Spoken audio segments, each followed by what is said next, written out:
Nagsimula ang lahat sa harap ng isang high-voltage box na may babala ng panganib at electric shock.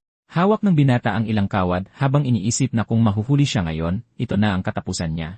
Sakto namang hinawakan ng dalawang lalaki ang binata habang sinusubukan niyang pumalag para hindi maibalik. Sa sandaling iyon, napagtanto niya na ang pagkahuli roon ay mangangahulugang katapusan na para sa kanya. Kaya nagpa siya ang bida na pagdikitin ang mga kable para lumikha ng isang napakalakas na short circuit. Mas gugustuhin niyang magsakripisyo kaysa mahuli muli at ganoon na lang, isang pagsabog ng enerhiya ang nangyari. Dahil doon, tinamaan silang tatlo ng kuryente at sinabi ng lalaki na mas gusto niya ang kalabasang ito. Pero walang halaga ang lahat ng iyon dahil mayroong pusong muling pagkabuhay na tumitibok sa loob ng kanyang dibdib. Kahit nasugatan ang kanyang katawan, bumangon ang binata at idineklara na hinding-hindi siya tuluyang mawawala. Ito ang simula ng kwento ng Resurrection Boy at ang sikreto tungkol sa espesyal na organ na ito. Sa mundong ito, maraming iba't ibang puso at bawat isa ay may natatanging katangian. Ang kakaibang mutation na ito ay nakakaapekto lamang sa ilang tao at nagdudulot ng mga kakatuwang kakayahan. Depende sa uri ng organ, kayang magpakita ng gumagamit ng mga kapangyarihang higit pa sa mga tao. Dahil dito, nakilala ang mga individual na ito sa lahat bilang mga heart mutant. Marami ang naiinggit sa regalong ito at sinasabing isa itong banal na biyaya, pero ibang-iba ang katotohanan. Narinig ito ng bida at parang gusto niyang matawa habang naghahalungkat sa basurahan. Tinitignan niya ang kanyang kaawa-awang estado at sinisisi ang kapangyarihang iyon sa pagiging napakahirap ng kanyang buhay. Pero sa ngayon, ang prioridad ay humanap ng makakain dahil nababaliw na sa gutom ang binata. Pagkatapos, nakahanap ang lalaki ng isang pirasong tinapay na itinapon at tuwang-tuwa sa kanyang swerte. Kahit nasa gitna ng dumi, nagsimulang kumain ng desperado ang survivor, sinasabing hindi naman mabaho ang pagkain. Habang kumakain siya, isang aso ang lumapit sa binata na nakaupo malapit sa basura. Napansin niya ang presensya ng hayop at tinanong kung gutom din ba ang maliit na aso, sabay alok ng isang piraso. Tinanggap ng aso ang pagkain at sinimulang dilaan ang parang kalansay na kamay ng binata. Pero bigla na lang, ilang aso pa ang lumitaw at pinalibutan ang lalaki na nakarinig ng kakaibang ingay. Dahil sa takot, nagtago siya sa likod ng pader at sumilip, iniisip kung mga tagalab ba yon.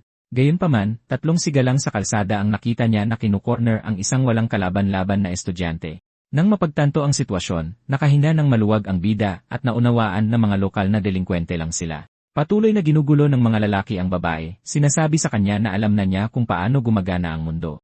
Sa sandaling iyon, napansin ng kalansay na may hawak na bag ng pagkain ng alaga ang babae at naunawaan kung bakit siya naroroon. Nang makita ang inhustisyang iyon, nagpa siya ang binata na makialam at nagsimulang maglakad papunta sa grupo. Sinabihan niya ang mga nambubuli na tumigil at lumingon sila ng naguguluhan, nagtatanong kung sino ang pulubing ito.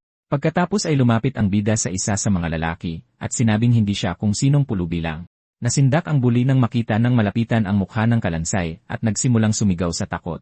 Sa sandaling iyon, ang braso ng ating bida ay naging isang napakatalim na buto.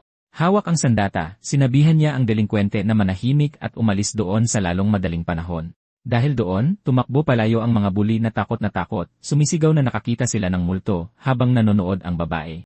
Ang estudyante na nasa sahig pa rin, sinusubukang magpasalamat ng pautal-utal para sa hindi inaasahang tulong, pero humarap sa kanya ang kalansay at itinuro ang daliri sa nakakatakot na paraan. Nagpanik ang babae at sumigaw na huwag lumapit ang nilalang, pinapakiusapan itong lumayo, pero binaliwala lang niya ang takot nito at pinulot ang bag ng pagkain ng alaga na nahulog sa sahig sa gitna ng gulo. Lubos na nalilito ang estudyante sa mga kilos ng kakaibang nilalang. Pagkatapos ay sinabi niya sa kanya na ang kinuha niyang pagkain ng alaga ay para sa mga aso sa kalye. Kumain ng kaunti ang kalansay at humingi ng paumanhin, sinabing hindi niya intensyon na takutin ang dalaga.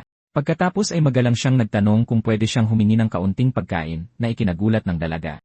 Dahil sa takot na makitang nakakapagsalita ang bagay na yon, sumigaw ang babae at tumakbo palayo. Pinanood ng binata ang eksena, inaasahan na ang ganitong reaksyon dahil sanay na siya rito. Pero hindi siya natinag at sinabing sa wakas, makakain na niya ng payapa ang pagkain ng alaga. Kahit takot, nanatiling nakatago ang estudyante, nanonood at iniisip kung ano ang bagay na yon. Nagsimula siyang magtanong kung tao ba iyon at kung posible para sa isang tao na mabuhay sa ganoong estado. Dahil doon, isang posibilidad ang pumasok sa isip ng dalaga at naisip niya kung isa ba siyang heart mutant. Naalala ng babae na ang mga mutant ay may kakaibang kakayahan at iniligtas siya nito mula sa masasamang tao. Dahil nakonsensya sa kanyang reaksyon, nagpasya siyang bumalik at lapitan muli ang kalansay. Pagkatapos, inalok ng dalaga ang isang sandwich na nasa kanyang backpack sa nagugutom na binata. Nagulat at naantig, tinanong ng survivor kung para ba talaga sa kanya ang sandwich na yon. Kinumpirma ng babae at humingi ng tawad sa pagtakbo palayo kanina at nagpasalamat siya habang kinukuha ang pagkain. Hawak niya ang sandwich at iniisip na ito ang unang beses na nakatanggap siya ng pagkain ganito ang itsura. Kumagat siya ng malaki at naalala ng mga balat lang ng ganoong sandwich ang nakikita niya sa basura. Nang matikman ang sandwich, nasiyahan siya at sinabing napakasarap nito, parang galing sa langit. Pinuri niya kung gaano kasariwa ang mga gulay, tinapay, at karne at sinabing pwede na siyang mamatay ng masaya. Habang tinitingnan ang estudyanteng hinahaplos ang mga aso, iniisip ng bida na isa siyang anghel.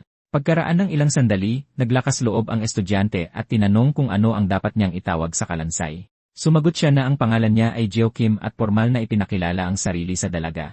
Nakangiti, sinabi ng babae na ikinagagalak niyang makilala ito at ipinakilala ang sarili bilang si Hai Jae-song.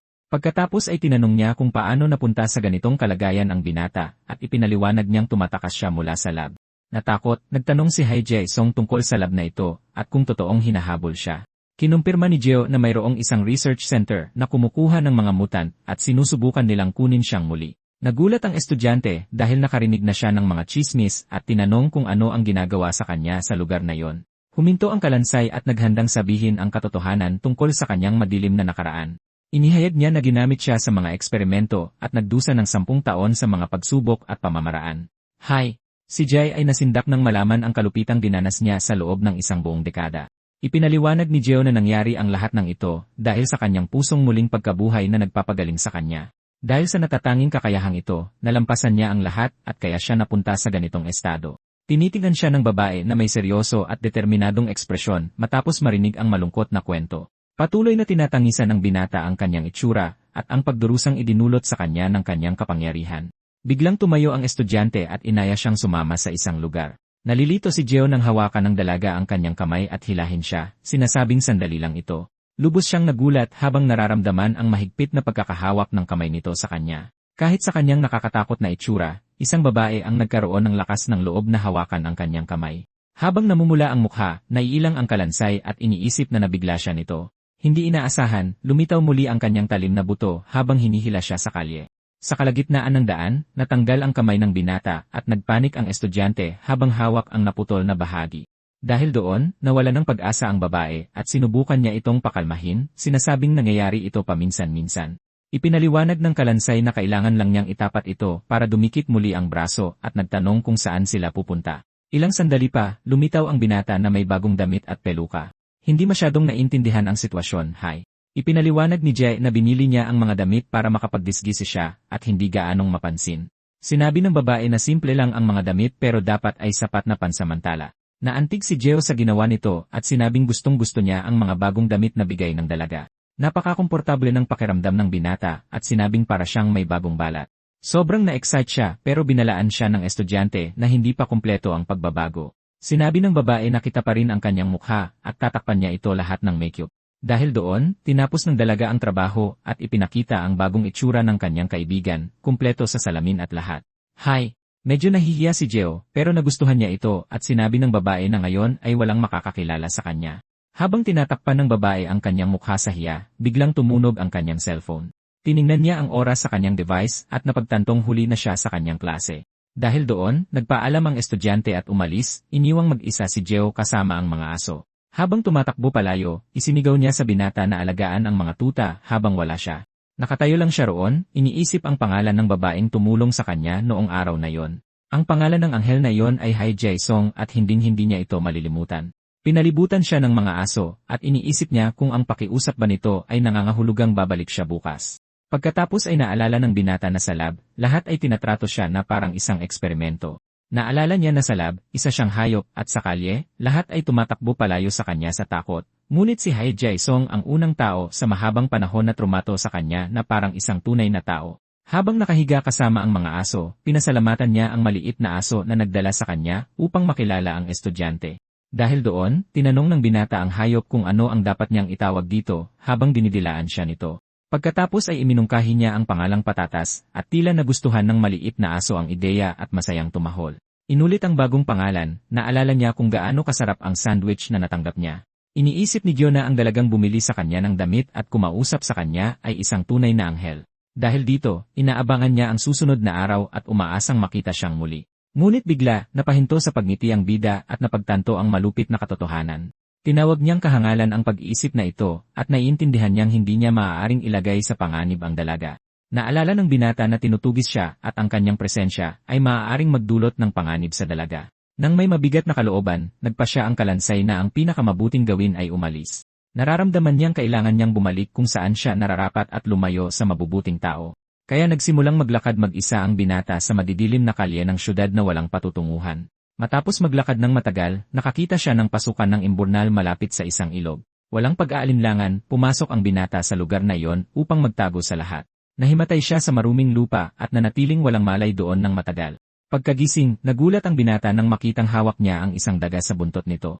Bumangon siya at inisip na hindi siya basta-basta pwedeng matulog kahit saan dahil nawalan siya ng malay sa pagod. Hindi nagtagal, dumating ang gutom at naramdaman ng bida ang malakas na pagkalam ng kanyang tiyan. Alam ng binata na magugutom siya, kaya nagtabi siya ng ilang pagkain ng alaga bago umalis. Nagpasya siyang kainin ito habang iniisip ang lasa ng sandwich para linlangin ang kanyang tiyan. Dahil doon, kinain ng binata ang bawat piraso na parang isang sangkap at nagulat siya sa resulta. Bigla, nakarinig ang bida ng isang kakaibang ingay at naging alerto sa loob ng kanyang pinagtataguan. Sakto namang tumalon sa kanya ang asong si Patatas at inagaw ang pagkain sa kanyang kamay na ikinadismaya niya. Pinagalitan niya ang hayop na sinasabing hindi maaaring kainin yon ng maliit na aso. Hindi maaari. Ngunit may tila kakaiba para sa kalansay at nalilito siya sa buong sitwasyon. Pagkatapos ay napagtanto ng binata na si Patatas iyon at nagulat na nandoon siya. Hindi niya maintindihan kung paano siya nahanap ng aso sa isang liblib na lugar. Di nagtagal, napagtanto ng binata na kung nandoon ang maliit na hayop, ibig sabihin may iba pang kasama ito. Sa sandaling iyon, narinig niya ang boses ni Hai Jae-song at nagpapasalamat na naitatago ng kanyang mukhang bungo ang kanyang kagalakan. Lumitaw ang estudyante na may hindi magandang tingin at tinanong kung bakit siya nawala nang hindi nagsasabi sa kanya. Sabi niya halos hindi niya na ito mahanap at halata na sana ang kanyang tuwa sa muling pagkikita nila. Ipinaliwanag ng dalaga na sinundan niya ang amoy ng mga aso kaya niya nahanap ang taguan. Dahil doon, pinagalitan niya ito sa paglalagay sa sarili sa panganib at humingi ito ng tawad sa pag-aalala sa kanya. Pagkatapos ay inamin ng binata na natakot siyang maging pabigat at nagpa siyang umalis. Nang may ngiti, sinabi ng dalaga na masayang-masaya siyang sa wakas ay natagpuan na siya. Sabi niya kahit si Patatas ay nag-alala at dinilaan ng maliit na aso ang mukha ng kanyang kaibigan. Pagkatapos ay sinabi ng dalaga na kailangan nilang kumain at ipinakita ang isang tumpok ng merienda na dala niya. Sabi ni Haijay, binili niya ang lahat ng iyon dahil isang sandwich lang ang kinain niya noong nakaraang araw. Naghanda ang estudyante ng kakaibang panghimaga sa pamamagitan ng paghalo ng gatas sa biskwit at inalok ito sa binata. Nagulat siya sa pinaghalong biskwit at gatas, ngunit tiniyak sa kanya ng dalaga na napakasarap nito. Nakaramdam ang binata ng bagong sensasyon at inisip na ang pagkain kahapon ay kahanga-hanga na. Dahil doon, sinubukan niya ang panghimagas gamit ang isang maliit na kutsara at nagtaka sa lasa nito. Sobrang sarap ng lasa kaya napaiyak sa tuwa ang binata at sinabing masarap ito. Sobrang nasabik siya kaya inalok niya ng kaunti ang kanyang kaibigan, ngunit sinabi nitong subukan niya ang soda. Bigla, habang umiinom ng soda, nagsimulang mabilis na maghilom ang kanyang braso. Sobrang gulat ng estudyante sa eksena, at ipinakita niya ang kanyang braso na gumagaling mismo sa harap niya. Nabubuo pa lang ang kanyang kamay, at pinapanood ng dalaga ang proseso ng malapitan, na takot na takot. Pagkatapos ay tinanong niya kung laging ganito kabagal ang paggaling at kung aabutin ng ilang araw bago siya mabuo. Itinama siya ng binata, sinasabing sa bilis na ito, aabutin ng taon ang buong paggaling na ikinagulat niya. Iniisip niya na para mapabilis ang proseso, kailangan niyang sipsipin ang maraming isang partikular na likido, ngunit nagpasya siyang huwag siyang takutin. Kaya iniba ng binata ang usapan at sinabi, ito ang paraan gamit ang pagkain, at tinanong niya kung ano ang isa pa. Nagsinungaling ang kalansay at sinabing ang kabilang paraan ay salablang gumagana at nakakatulong na ang pagkain. Tinanong ng dalaga kung tinutulungan siya dati ng lab at ipinaliwanag niyang pinapagaling siya para sa mga eksperimento. Dahil doon, patuloy nila siyang tinutugis ng walang tigil kahit saan pa siya magtago. Nang marinig ito, naintindihan ng estudyante na ito ang dahilan kung bakit siya tumakas ng walang sinasabi. Kinumpirma niya at sinabing hindi na niya kailangang maging mabait dahil mapanganib ang kanilang pagkakaibigan. Tumayo ang dalaga na determinado at sumigaw na kailangan nilang pumunta sa istasyon ng pulis ngayon din. Ngunit sinabi ng binata na ituturing siyang halimaw ng mga pulis at muntik na siyang mapuntirya noon.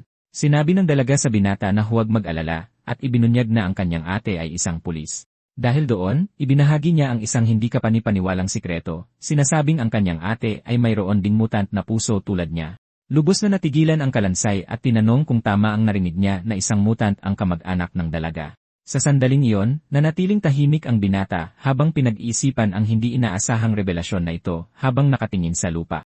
Pagkatapos ay humingi ng tiwala ang estudyante, tinitiyak sa kanya na ang pulis ay isang napakabait at mabuting tao, ngunit tila pinoproseso pa rin ng nakaligtas ang impormasyon na may mukhang nagpapakita ng lubos na pagkalito sa lahat ng ito.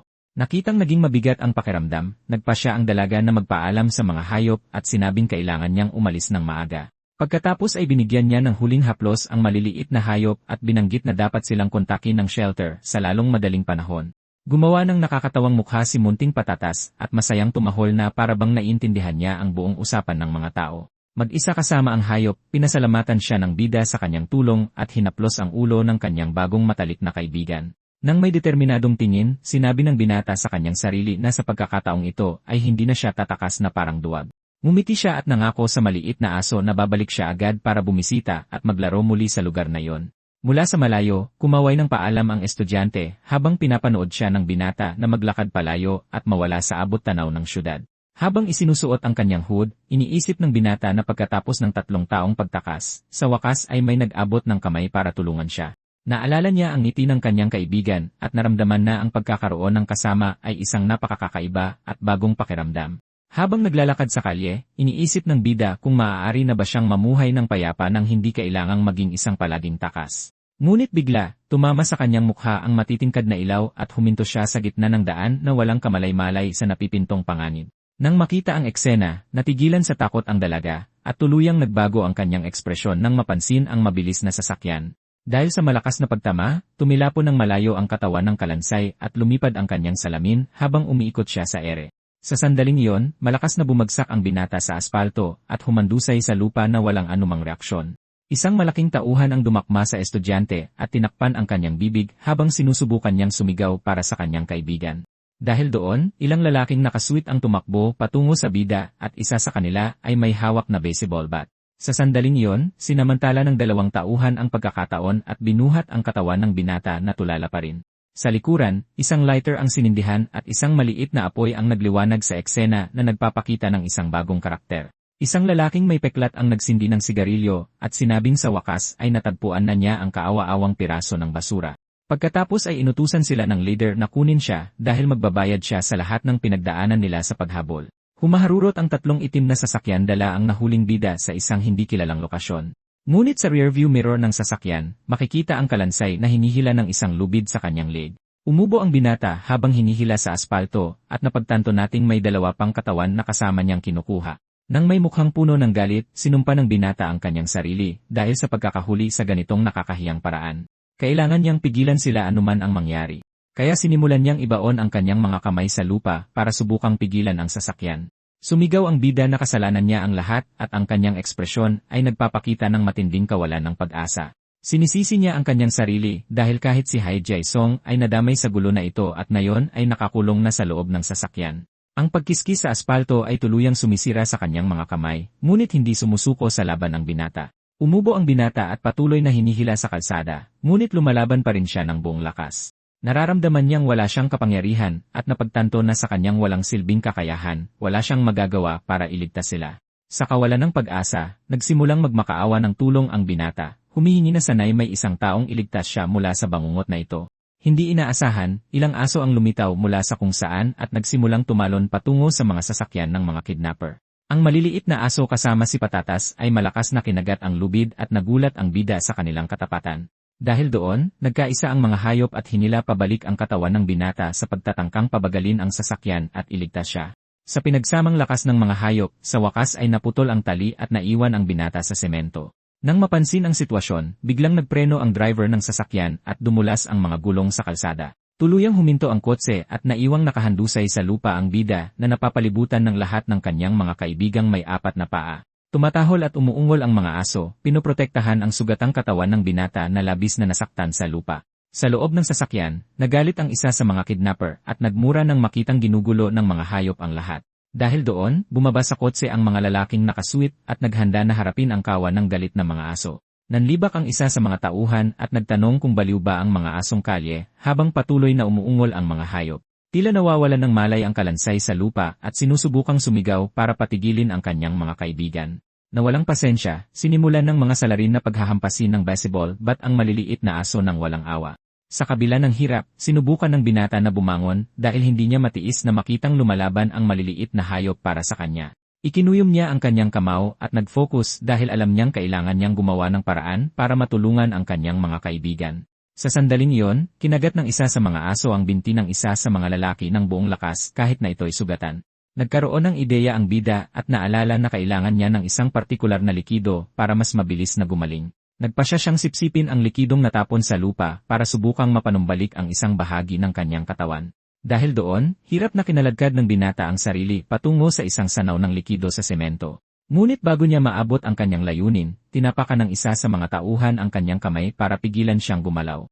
Patuloy na inaatake ng salarin ang mga hayop at napagtanto ng binata na kailangan niyang gumaling para makatulong. Bigla, napatingin sa gilid ang bida at nakita ang katawan ni Potato na nakahandusay at wala ng buhay sa lupa. Napuno ng takot ang mukha ng binata at nanlaki ang kanyang mga mata sa kalunos-lunos na eksenang nasasaksihan niya. Gulat na gulat, tinawag niya ang pangalan ng kanyang kaibigang aso at hindi makapaniwalang wala na ang maliit na aso. Tumingin siya sa paligid at nakita ang mga katawan ng iba pang maliliit na aso na wala ng buhay sa lupa. Tinatawag ng binata ang pangalan ng kanyang mga kaibigan, ngunit ang tanawin ay puno ng lubos na kapanglawan at kalungkutan. Sa sandaling iyon, naalala ng binata ang 10 taon na ginugol niya na nakakulong sa laboratoryong iyon. Namuhay siyang nakakadena at nagdusa sa lahat ng uri ng malulupit na eksperimento sa kamay ng mga siyentipiko. Araw-araw, binibigyan siya ng pulang substance at kinukunan ng mga parte mula sa kanya sa isang hindi mailarawang paghihirap. Pare-pareho lang ang routine at dahil sa kanyang kapangyarihan, hindi niya man lang mapili kung kailan darating ang kanyang katapusan hanggang isang araw ay nagplano siyang tumakas at sa isang milagro ay nakalabas sa lugar na iyon. Inakala ng binata na sa wakas ay magiging masaya na siya at malaya sa bangungot na iyon na nagtagal. Ngunit ibang-iba ang katotohanan dahil mababa ang tingin sa kanya ng mga tao sa labas. Lahat ay nakaramdam ng takot at pandidiri sa kanyang anyo at tinrato siya na parang isang halimaw. Dahil dito, namuhay siyang mag-isa sa basurahan na parang isang itinakwil. Ngunit may isang bagay sa loob niya na nagsimulang pumintig na may kakaiba at malakas na enerhiya. Pagkatapos ay naalala ng bida ang mga aso at ang estudyante na sila lamang ang naging mabait sa kanya. Trinato nila siya na parang tao at ito ang gumising sa isang nakatagong kapangyarihan sa loob ng kanyang katawan. Dahil doon, lahat ng natapong likido sa lupa ay nagsimulang gumalaw ng mabilis patungo sa kanya. Binalot ng pulang substance ang binata at isang nakakatakot na enerhiya ang bumalot sa buong lugar. Sinipsip ng binata ang lahat ng likido at nagsimulang gumaling ang kanyang katawan sa isang hindi kapanipaniwalang paraan. Muling nabuo ang kanyang mga kalamnan at balat at naramdaman niyang mas malakas siya kaysa dati. Dahil doon, namuo ang likido sa paligid ng kanyang braso na bumubuo ng isang proteksyon at napakatibay na patong. Sa sandaling iyon, isang bagong kapangyarihan ang nagising at umabot sa isang ganap na hindi kapanipaniwalang antas ang kanyang paggaling. Sa kapangyarihan ng sinipsip na likido, ang kanyang kamay ay ganap na gumaling sa isang iglap. Sa sandaling iyon, isang pula at napakakapal na enerhiya ang nagsimulang pumalibot sa katawan ng bida. Pagkatapos ay gumaling din ang kanyang mukha at ang kanyang mga mata ay nagniningning na may napakatinding pulang kulay. Bumalik sa normal ang katawan ng binata at nanumbalik ang kanyang anyong tao na matagal nang nawala. Gulat siyang tumingin sa sarili niyang kamay at napagtantong ganap na naiiba ang kanyang pangangatawan. Kinumpirma ng binata na hindi na siya isang kalansay at bumalik na ang lahat sa dati. Naalala niya noong bata pa siya at ang kanyang kakaibang katangian ay ginawa na siyang napakalakas. Ngunit bigla, may napagtanto ang binata na isang kakilakilabot na bagay tungkol sa pinagmulan ng substance na nagpagaling sa kanya. Ang likidong nagpagaling sa kanya ay nagmula sa maliliit na aso na namatay sa pagsubok na protektahan siya. Natakot ang mga tauhan sa eksena at tinanong ang kanilang amo kung ano ang dapat nilang gawin ngayon. Binaliwala ng leader ang takot ng kanyang mga tauhan at sumugod na may dalang kutsilyo para subukang hulihin siya, ngunit mas mabilis ang bida at nagpakawala ng malakas na suntok sa mukha mismo ng salarin. Napakalakas ng tama kaya tumilapon pa atras ang katawan ng tauhan nang may hindi kapanipaniwalang lakas. Dahil doon, lumipad ang lalaki at bumagsak sa gilid ng kotse na yumupi sa buong bodywork nito. Naipit siya sa pinto ng sasakyan na tuluyang nawalan ng malay matapos ang biglaang pag-atake. Nang malinis na ang daan, binuhat ng binata ang katawan ni Potato at maingat itong hinawakan. Habang nakaupo sa lupa, niyakap niya ang kanyang kaibigang aso at ipinagluksa ang pagkawala ng kanyang kasama. Sa isang madilim na tingin, sinabi niya na alam niya ang pinakamasakit na paraan para mamatay ang isang tao. Natakot ang ibang mga salarin at nangako siya ng isang kakilakilabot na bagay para sa sinumang unang sumagot. Lumipat ang eksena sa isang liblib na bodega na tila sikretong base ng ilang napakadelikado at malulupit na lalaki. Ilang itim na kotse ang nakaparada sa bakuran na nagpapahiwatig na ang lugar ay puno ng armado at alertong mga tauhan. Bigla, may humila ng isang madilim na bag mula sa ulo ng isang taong bihag doon. Hay! Desperadong lumingon si Jason sa paligid at nagtanong kung sino ang mga taong ito habang sinusubukang unawain ang kanyang kasalukuyang sitwasyon. Sa sandaling iyon, napagtanto ng dalaga na nasa isang napakasamang lugar siya at napuno ng malalim at tunay na takot ang kanyang mukha. Ilang delinkwente ang pumalibot sa estudyante na may masamang ngiti na parabang nagagalak sa kanyang pagkasindak. Dahil doon, nagtaka ang dalaga kung nasaan siya at bakit siya dinala sa tabuang ito sa gitna ng kawalan. Napatingin siya sa gilid at nakakita ng isang kakilakilabot na tanawin, mga kakatwang tao, na humahawak ng ilang biological sample na lubos na ikinagulat niya. Ngunit hindi nagtagal, hinablot ng isa sa mga lalaki ang buhok ng dalaga ng buong lakas at sinabihan siyang tumigil sa pag-ingay. Lumapit ang leader ng grupo at nagtanong kung mayroon ba siyang maraming dagdag na buhay para sumigaw ng ganoon. Pagkatapos ay ipinakita ng kontrabida ang isang larawan ng kalansay at sinabing naroon lang siya dahil sa pagtulong sa lintik na mutant na yon. Sinabihan niya ang dalaga na manahimik kung gusto niyang makaligtas dito kapag natapos na ang lahat. Sa isang malupit na tingin, sinabi ng lalaki na walang sinuman ang mag-aalala kung isa o dalawang tao ang mawala doon ngayon. Natigilan ng estudyante habang nakatitig sa malamig na mga mata ng kidnapper, na pagtantong hindi siya nagbibiro. Hindi inaasahan, isang cellphone ang nagsimulang tumunog sa loob ng bulsa ng jacket ng leader, na pumutol sa tensyonado at nakakatakot na sandali. Sinagot ng lalaki ang tawag at nagtanong kung bakit tumatawag ang kanyang tauhan sa halip na magpakita kasama ang target. Sa kabilang linya, nagsalita ang tauhan tungkol sa mga aso at nalito ang kontrabida. Hindi naiintindihan ang nangyari, iniulat ng tauhan na ang halimaw na buto ay naging tao at ang mga hayop ang may kasalanan sa lahat. Dahil dito, nagalit ang amo at hiniling na magsalita ng malinaw ang lalaki para maintindihan niya ang sitwasyon. Narinig ni Haijay ang usapan at nagtaka kung talagang dumating ang maliliit na aso para iligtas ang kanyang kaibigan sa sandaling iyon. Tinanong ng amo sa telepono kung sinasabi ba ng tauhan na nawala nila ang kalansay. Dahil dito, nagwala siya at sumigaw na napakahalaga ng target at ang tauhan ay isang walang silbing basura. Pagkatapos ay sinipa ng lalaki ang isang bagay sa galit at pinagbantaan ang kanyang mga tauhan kung hindi nila siya mahuhuli muli. Galit na galit, humarap siya sa dalaga at nagtanong kung saan nagpunta ang kanyang kaibigan sa sandaling ito. Sumigaw ang kontrabida na kailangan niyang sabihin sa kanya ang lahat ngayon at nagreklamo na malaki ang nawalang pera sa kanya dahil sa pagtakas. Takot na takot, sinabi ng estudyante na wala siyang alam at tumawa ng mapanukso ang kidnapper. Dahil dito, naglabas siya ng patalim at nagbantang sasaktan siya ng kaunti para malaman kung babalik ang kanyang alaala. Naalala ng dalaga na binalaan siya ng kanyang kaibigan tungkol sa pagsunod sa kanya, ngunit kumilos siya ng hangal at hindi ito pinansin. Habang malapit ang patalim sa kanyang mukha, iniisip niya kung ano ang dapat niyang gawin para makatakas sa mapanganib na sitwasyong ito. Noon din, naghahanda na ang salarin na saktan siya, ngunit may hindi inaasahang nangyari sa loob.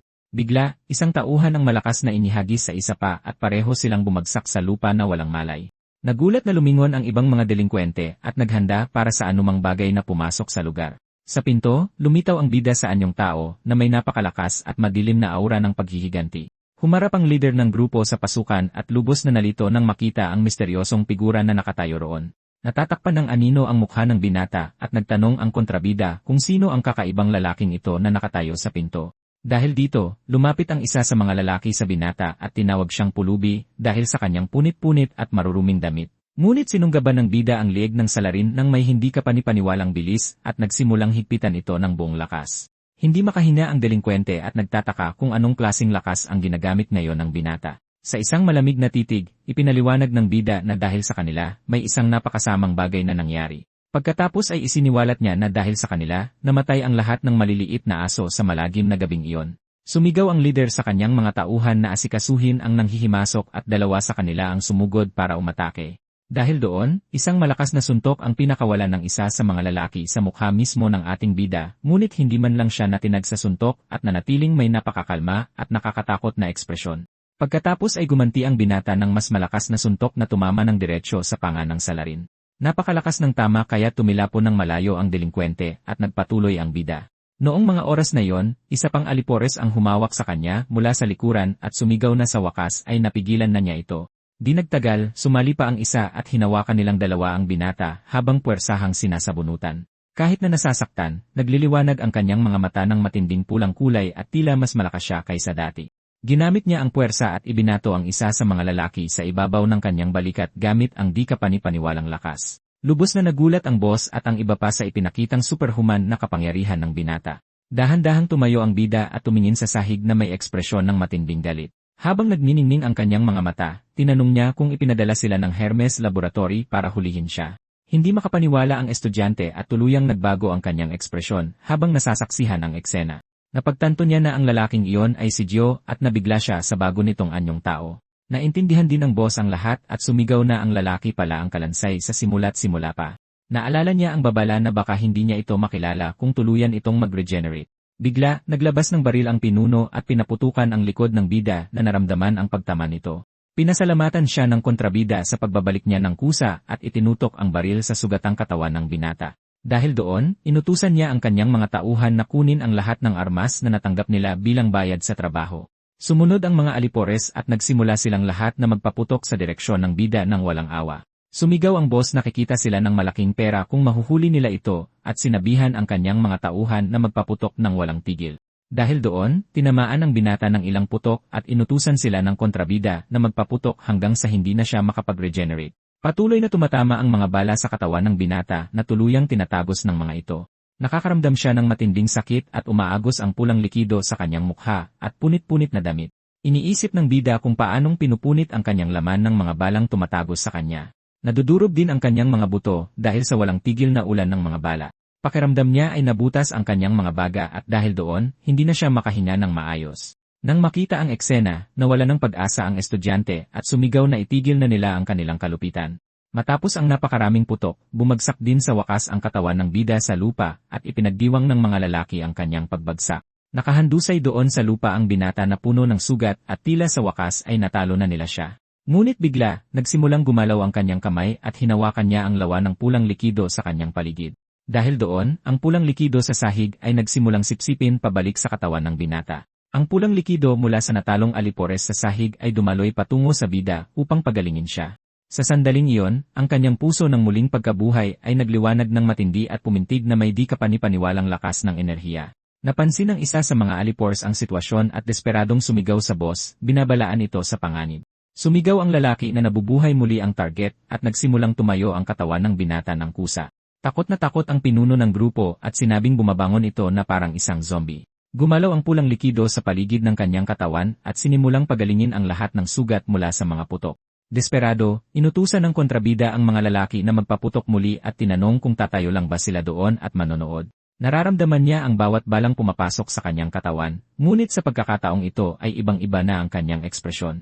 Kahit habang tinatamaan ng mga bala sa ulo, iniisip niya na tuluyan siyang pinupunit ng mga ito, pero kahit sa dami ng pinsala, patuloy na gumagaling ang kanyang katawan sa kakaibang paraan.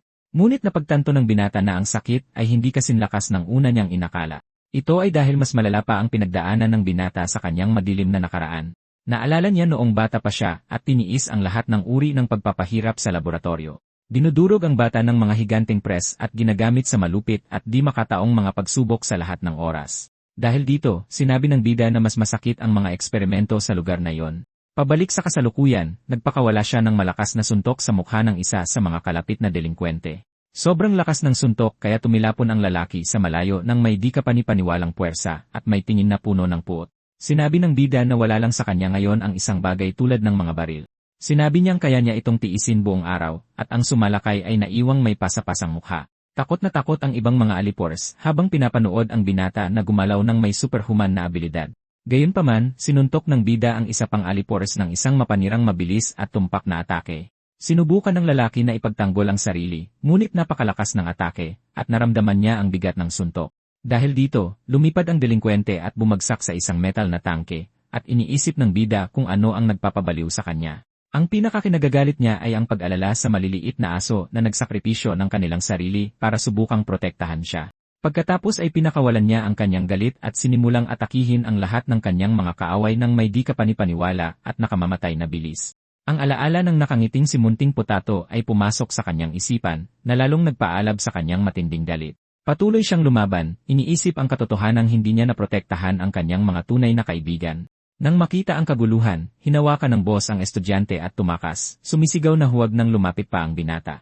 Dahil doon, nagbanta ang boss na babarilin ang estudyante kung lalapit pa ang binata. Ngunit binaliwala ng bida ang pananakot at pinakawalan ang isang mapanirang suntok sa mukha mismo ng kidnapper. Sapul ang suntok at naramdaman ng kontrabida ang buong lakas ng di inaasahan at brutal na atake. Sa isang tingin na puno ng galit, ipinakita ng binata na hindi siya magkakaroon ng awa sa lalaking ito. Sumigaw siya na hinding-hindi na niya makikita muli ang kanyang mga kaibigan at itinapon ang kontrabida gamit ang isang huling suntok. Pagkatapos ay lumipad ang katawan ng lalaki at bumagsak sa isang metal na tangke na nayupi dahil sa lakas ng pagtama. Nakahandusay doon ang pinuno ng grupo, ang kanyang mukha ay puro pasa matapos ang bugbog. Tiningnan niya ang bida ng may matinding takot at napagtanto na malaki ang problema niya ngayon. Takot na takot, nagmakaawa ang salarin na patawarin siya at nangakong gagawin ang anumang iutos sa kanya, ngunit tinitigan siya ng binata ng malamig na mga mata at sinabing huli na ang lahat para sa anumang uri ng kapatawaran. Pagkatapos ay nagpakawala siya ng malakas na sipa sa ulo mismo ng kontrabida na sumigaw sa sakit dahil sa atake. Sobrang lakas ng pagtama kaya nabitak ang lupa at nakalasa ng pulang likido ang lalaki sa kanyang bibig. Patuloy na umatake ang bida, nagpakawala ng isa pang suntok gamit ang buong lakas sa mukha ng kaaway. Nang walang tigil, nagpakawala siya ng sunod-sunod na mabilis at brutal na mga suntok sa katawan ng kidnapper. Sobrang bilis ng mga suntok kaya hindi man lang makakilos ang lalaki para ipagtanggol ang sarili.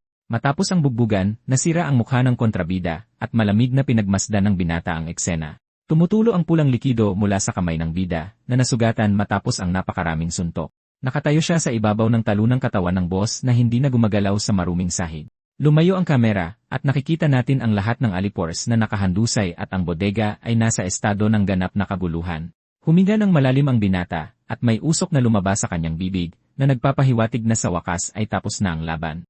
Sa pagtatapos ng laban, tinawag ng estudyante ang pangalan ng kanyang kaibigan, medyo nanginginig at gumaan ang loob ng kanyang boses. Pagkatapos ay nagsimulang maglakad ang binata palapit sa kanya, ang kanyang mga paang walang sapin sa maruming sahig ng bodega. Patuloy siyang lumalapit at pinapanood siya ng babae na may nag-aalalang ekspresyon sa kanyang mukha. Tumigil ang binata sa harap ng kanyang kaibigan na nakaupo pa rin sa sahig at tinitingnan siya, hindi alam ang sasabihin. Tinanong ng dalaga kung okay lang siya habang naaalala niyang tinamaan siya ng maraming bala bago bumagsak sa lupa. Bigla, lumuhod ang bida at niyakap ng mahigpit ang estudyante na ikinagulat niya sa kanyang ginawa. May luha sa kanyang mga mata, nakaramdam ng ginhawa ang binata nang makitang ligtas ang kanyang kaibigan kasama niya. Sinabi ni Haijay na masayang-masaya siyang buhay ito at niyakap siya pabalik ng may pagmamahal sa sandaling iyon. Pagkatapos ay ipinagtapat niya sa malungkot na boses na pumanaw ang mga aso para iligtas siya sa duwag na pag-atake na iyon. Sinabi ng binata na natakot siya na baka masaktan din ito sa gitna ng lahat ng kaguluhan. Dahil dito, inulit niya na masayang-masaya siyang buhay ito at lalong humigpit ang yakap. Naguguluhan, nagtataka ang babae kung bakit siya pinasasalamatan sa ganitong kahirap at kakaibang sandali. Habang nakapatong ang kanyang kamay sa dibdib nito, ramdam niya kung gaano nayanig ang kanyang kaibigan sa buong sitwasyon. Sinabi ng estudyante na siya dapat ang magpasalamat sa kanya sa pagliligtas ng kanyang buhay doon. Sa eksena, dumating ang mga pulis at sumigaw ang detektive sa mga opisyal na dalhin agad ang mga suspect sa istasyon. Sa sandaling iyon, ang isa sa mga alipores na nakaligtas sa gulo ay pinusasa ng isang opisyal habang nakayuko siya sa pagkatalo. Puno ng mga kriminal ang bodega, at nagtataka ang mga investigador kung paano nangyari ang ganito kalaking pinsala sa isang panloob na alitan. Mula sa malayo, pinapanood ng dalawa ang pag-alis ng mga sasakyan ng pulis, at nagtataka ang babae kung hindi rin ba sila dapat imbestigahan. Ngunit ipinaliwanag ng dalaga na sinabihan sila ng kanyang kapatid na lumayo dahil nagiging komplikado ang mga bagay kapag may mga mutant na sangkot. Kaya nagpasya silang umalis na lang at hayaan ang nakatatandang babae na asikasuhin ang buong gulo sa ilalim ng liwanag ng kabilugan ng buwan. Hindi inaasahan, nagsimulang umiyak ng malakas ang estudyante dahil sa trahedyang kasasaksi pa lang niya. Hindi rin napigilan ng binata at nagsimulang humagulgol habang tinatakpan ang kanyang mukha ng mga kamay, dinaig ng matinding kalungkutan. Tiningnan niya ang maliliit na aso na nakahandusay sa lupa at humingi ng tawad dahil hindi niya naprotektahan ang kanyang maliliit na kaibigan. Naalala ng bida ang pangalan ng bawat hayop na nagbuwis ng kanilang buhay para sa kanya at nakaramdam ng malaking kawalan sa kanyang puso. Dahil doon, niyakap ng dalaga ang isa sa mga alagang hayop at sinabing kasalanan niya ang lahat dahil gusto lang siyang iligtas ng maliliit na hayop mula sa masasamang tao. Pinagsisisihan niyang hindi sila naalaga ang mabuti at umiyak, iniisip na ang mga panandaliang pagmamahal ay naging lahat na para sa mga aso. Dahil dito, kinagat ng bida ang sarili niyang daliri ng mariin at sinabing hindi niya kasalanan dahil pumanaw ang mga hayop para sa kanya. Nagulat ang estudyante at tinanong kung ano ang ginagawa ng kanyang kaibigan nang makita ang sugat na ginawa niya sa sarili. Ngunit ipinaliwanag ng binata na kaya niyang magpagaling gamit ang dugo at nag-isip kung maibabalik ba ng kanyang espesyal na likido ang kanyang mga kaibigan. Sa determinadong tingin, hinayaan niyang tumulo ang pulang likido sa katawan ng hayop, umaasa ng isang himala. Itinuon ng binata ang lahat ng kanyang kalooban sa kakaibang planong ito, umaasang magagawa ng kanyang mutant na katangian ang imposible. Kahit nasasaktan, patuloy niyang sinusugatan ang sariling kamay at nagtataka kung bakit napakabilis gumana ng regeneration ngayon. Mas lalo pa siyang kumagat habang umaagos ang pulang likido, at tila ganap na binabaliwala ng bida ang pisikal na sakit na nararamdaman niya. Nang makita ang kanyang sakripisyo, hinawakan ng kanyang kaibigan ang braso niya, at pinakiusapan siyang tumigil dahil mas lalong malulungkot ang maliliit na aso kapag nakita yon. Sa malungkot na mukha, iniisip niya kung hindi ba siya kinamumuhian ng mga aso, dahil sa pagkamatay nila, ngunit hinawakan ng kaibigan niya ang kanyang kamay at ipinaliwanag kung gaano siya kamahal ng maliliit na hayop. Sinabi niya na noong una, napakailap nila at ayaw sa mga tao, pero sa kanya, iba ang naging pakikitungo nila. Nagulat ang binata at nagtaka kung talagang naghihinala sila sa lahat ng tao. Kinumpirma ito ng dalaga, sinabing marami silang peklat mula sa pagmamaltrato at masasamang alaala. Habang hinahaplos ang isa sa mga alaga, inamin niyang wala siyang ideya, dahil akala niya ay sadyang mababait lang sila. Dahil dito, pinakiusapan siya ng babae na huwag sisihin ang sarili, dahil madudurog din ito ang kanilang mga puso. Umupo doon ang bida na may isa sa mga hayop sa kanyang kandungan, iniisip ang lahat ng kanyang narinig. Sabi ng dalaga na nakangiti, ang paglapit nila sa kanya nang walang pag-aalinlangan ay marahil dahil naramdaman nilang nasa sitwasyon ang kanilang kaibigan na katulad ng sa kanila. Nagpasalamat ang binata para sa mga nakaaliw na salita, at nanahimik silang dalawa sandali. Bigla, isang mahinang ungol ang nakakuha ng atensyon nilang dalawa, at tumingin sila sa direksyon ng tunog. Sa sandaling iyon, lumitaw ang tuta ni Potato, at labis na gumaan ang loob ng estudyante nang makitang nakaligtas ito. Nang hindi naiintindihan, pinanood nila ang maliit na aso na dahan-dahang naglalakad palapit sa kanila sa may espasyo. Huminto ang tuta sa mismong harapan ng binata at iwinagayway ang buntot nito habang nakatitig sa kanya. Dahil doon, tinanong ng bida ang maliit na tuta kung hindi ba siya nito kinamumuhian dahil nawala ang pamilya nito nang dahil sa kanya. Ngunit bilang tugon, dinilaan ng maliit na hayop ang kamay ng binata na tila sinasabing ayos lang ang lahat. Naantig ang binata sa eksena at nagkomento ang kanyang kaibigan na mukhang gusto rin siya ng tuta. Bigla, nakatulog ang maliit na aso sa bisig ng bida, at sinabi ng dalaga na siguro ay pagod na pagod ito. Nag-isip ang estudyante kung ano ang gagawin at ikinonsidera na iuwi ang bagong silang na tuta. Iniisip ng dalaga kung ano ang gagawin sa kanyang kaibigan at sa tuta dahil hindi normal ang mga tao mula sa lab. Dahil doon, pinaghintay niya ito sandali at tumakbo para tawagan ang kanyang ate para humingi ng tulong. Sa telepono, ipinaliwanag ng dalaga ang sitwasyon at nagtanong kung saan sila dapat pumunta ngayong tapos na ang lahat. Pagkatapos ng tawag, naglakad ang dalawa sa lungsod at maingat na hawak ng binata ang maliit na tuta. Pagkatapos ay nakarating sila sa isang malaking gusali ng apartment na tila tahanan ng estudyante at ng kanyang pamilya. Pagpasok, tumingin-tingin ang binata sa loob ng bahay, at sinabi ng kanyang kaibigan na pumasok na siya at huwag mahiya. Ngunit nag-alinlangan siya sa pinto, iniisip kung tama bang pumasok sa bahay niya ang isang taong kasing delikado niya.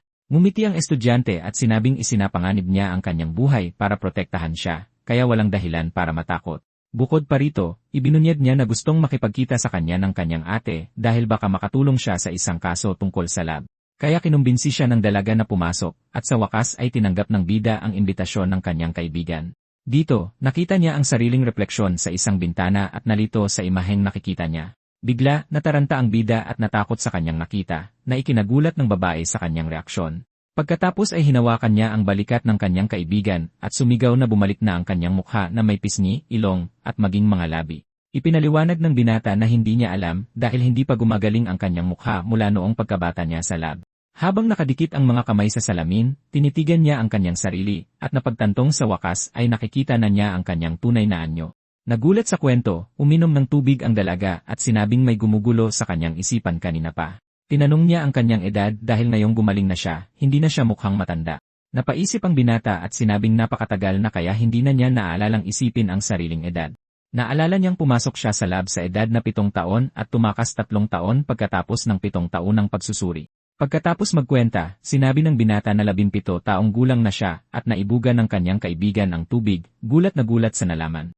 Gulat na gulat ang babae at tinanong kung bakit niya hinayaang tawagin siyang sir kung magkaedad lang sila. Namumula ang mukha, ipinaliwanag ng binata na masaya lang siya dahil tinrato siya nito na parang tao. Tuluyang natigilan ang estudyante nang marinig ang tapat at malungkot na sagot ng kanyang kaibigan. Dahil dito, naisip niyang medyo kaawa-awa ang sitwasyon, pero kasabay nito ay nakita niyang napaka-cute ng kanyang ugali. Kaya iminungkahi ng dalaga na tawagin nila ang isa't isa sa kanilang mga pangalan at inanyayahan siyang kumain pagkatapos maligo. Samantala, sinamantala ng maliit na tuta ang pagkakataon para ubusin ang kanyang pagkain ng may kasabikan. Sa hapagkainan, ang bida, na nakasuot na ng malinis na damit, ay naghahanda para sa kanyang unang tunay na pagkain. Nalalaki ang mga mata, tinikman niya ang pagkain at sumigaw na mainit at masarap ang lahat. Nahiya ang kanyang kaibigan at sinabing simpleng ulam lang iyon, humihingi ng paumanhin dahil hindi siya magaling magluto. Ngunit iginiit ng binata, sinasabing ito ang pinakamasarap na pagkaing natikman niya sa buong buhay niya.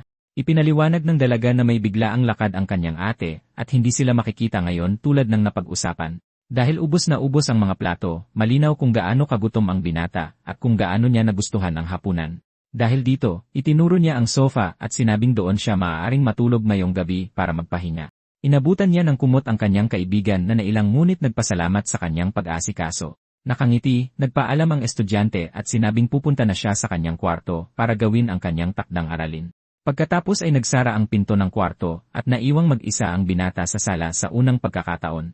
Hawak ang kumot, pinagmasdan niya ang kanyang paligid, naninibago pa sa kanyang bagong katotohanan. Sinuri ng kanyang mga mata ang bawat detalye ng bahay at namangha siya sa normalidad ng lahat. Nagulat ang bida nang makita ang telebisyon at nagtaka kung paano ito naging napakalaki at manipis. Nang makita ang mga bulaklak sa isang florera, naisip niya kung gaano kaiba ang lugar na ito sa malamig at walang buhay na laboratorio. Humiga siya sa sofa at nagulat sa kung gaano ito kakomportable, mas malambot kaysa sa kanyang kama sa lab. Samantala, uminom ng tubig ang maliit na aso, ngunit nasuka ng kaunti sa kinain niya kanina. Tila may matinding sakit ang tuta at napalingon ang bida, nagulat sa eksena. Dito, napagtanto ng bida ang nangyari at tiningnan ang kanyang maliit na kaibigan na may gulat na ekspresyon. Patuloy na isinusuka ng maliit na hayop ang kanyang pagkain at tila napakahina at nangangalumata. Sa desperasyon, isinigaw ng binata ang pangalan ng tuta, ang kanyang mukha ay puno ng purong pag-aalala. Dahil doon, tumakbo siya papalapit sa tuta para subukang tumulong sa anumang paraan sa panahong iyon ng tensyon. Huminto ang binata sa harap ng maliit na tuta na nakatitig lang sa kanya na may litong ekspresyon, hindi nakakaintindi. Ngunit bigla, tila ayos na ang maliit na hayop at ikiniling lang ang ulo nito. Napagtanto ng bida na hindi ito seryoso at nakahinga ng maluwag, iniisip na isa itong maling alarma. Pagkatapos, humiga silang dalawa sa sofa, at sumiksik ang tuta sa tabi niya sa napaka-cute na paraan. Habang nasa balikat niya ang tuta, iniisip niya kung gaano kainit at kakomportable ang lugar na ito para makatulog ng mahimbing. Nakangiti, tinanong ng binata ang kanyang bagong kasama kung nag-enjoy din ba ito sa kanilang bagong ligtas na tahanan. Pagkatapos ay nagsimula siyang mag-isip ng pangalan, at dahil patatas ang ama, iminungkahi niya ang pangalang French Airy. Nagpa siya ang bida na tawagin siyang Airy, at tila nagustuhan ng maliit na tuta ang pangalan habang tinatapik siya. Dahil doon, sa wakas ay naintindihan niya kung ano ang kaligayahan at nakatulog na may init sa kanyang puso. Biglang pumasok sa kanyang isipan ang mga alaala ng araw na yon, at naaalala niya ang pagkain kinain niya kanina. Naalala rin niya ang mainit na shower na nagawa niyang maligo sa unang pagkakataon sa mahabang panahon. Ang alaala ng pagligo sa mainit na tubig ay nagpasaya at nagpasalamat sa kanya para sa sandaling iyon ng kapayapaan. At sa wakas, naaalala niya na maaari na siyang matulog ng mahimbing sa isang napakakomportableng lugar na tulad nito. Habang mahimbing na natutulog, nanaginip siya ng masama at iniisip kung gaano karupok ang kaligayahan. Sa isang malungkot na ngiti, napagtanto niya na lahat ng ito ay maaaring mawala ng napakadali. Pagkatapos ay naalala niya ang pagtakas mula sa lab kasama ang ibang mga mutant na tumatakbo sa desperasyon. Noon, tumakbo siya at ang kanyang mga kasama patungo sa labasan, umaasang sa wakas ay makalaya. Ngunit lumitaw ang mga gwardiya ng pasilidad at sinabing hindi nila maaaring mawala ang mahahalagang mutant na yon. Bigla, may nangyaring pagsabog at dalawa sa mga takas ay tumilapon ng may matinding lakas. Nasira ang sahig ng pasilyo at nahulog ang mga kabataan sa gitna ng mga guho na walang pagkakataong makatakas. Naghanda ang isa sa mga sundalo at itinutok ang isang energy weapon sa direksyon ng mga mutant sa lupa. Ang dulo ng sandata ay kumikinang na may matinding liwanag, naghahanda na magpakawala ng isang mapanirang atake.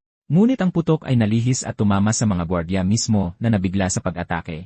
Ang ibang mga sundalo ay lubos na nagulat sa nangyari sa kanilang harapan. Sa sandaling iyon, isang babaeng may itim na buhok ang gumamit ng kanyang kapangyarihan sa yelo para atakihin ang mga kaaway. Sa sahig, tila tulala ang bida, at sumigaw ang dalaga para gisingin siya sa kanyang pagkakatulala. Samantala, ginamit ng isa sa mga lalaki ang kanyang kapangyarihan upang pagdikitin ang sahig, pinipigilan ang lahat na mahulog.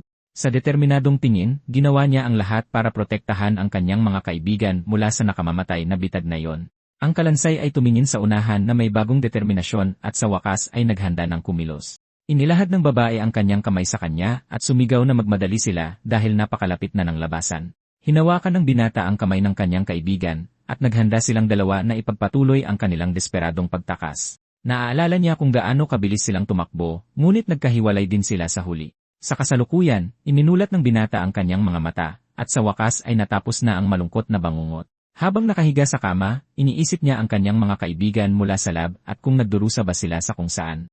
Dahil dito, nanumpa siya na hindi niya hahayaang may kumuha sa maliit na piraso ng kaligayahang natagpuan niya ngayon. Bahagyang kumikinang ang kanyang mga peklat at pinatibay niya ang kanyang pangako na protektahan ang kanyang bagong kaibigan anuman ang mangyari. Dahil doon, malakas na tumibok ang kanyang mutant na puso at nagpasya siyang ipaglaban ang bagong tuklas na kaligayahan. Sa seryosong tingin, nagbabala ang binata na kung may sinumang susubok na sirain ang kanyang sandali ng kapayapaan at katahimikan, hindi niya ito palalampasin at gagawin ang lahat para makapaghiganti sa sinumang mangangahas na gawin yon.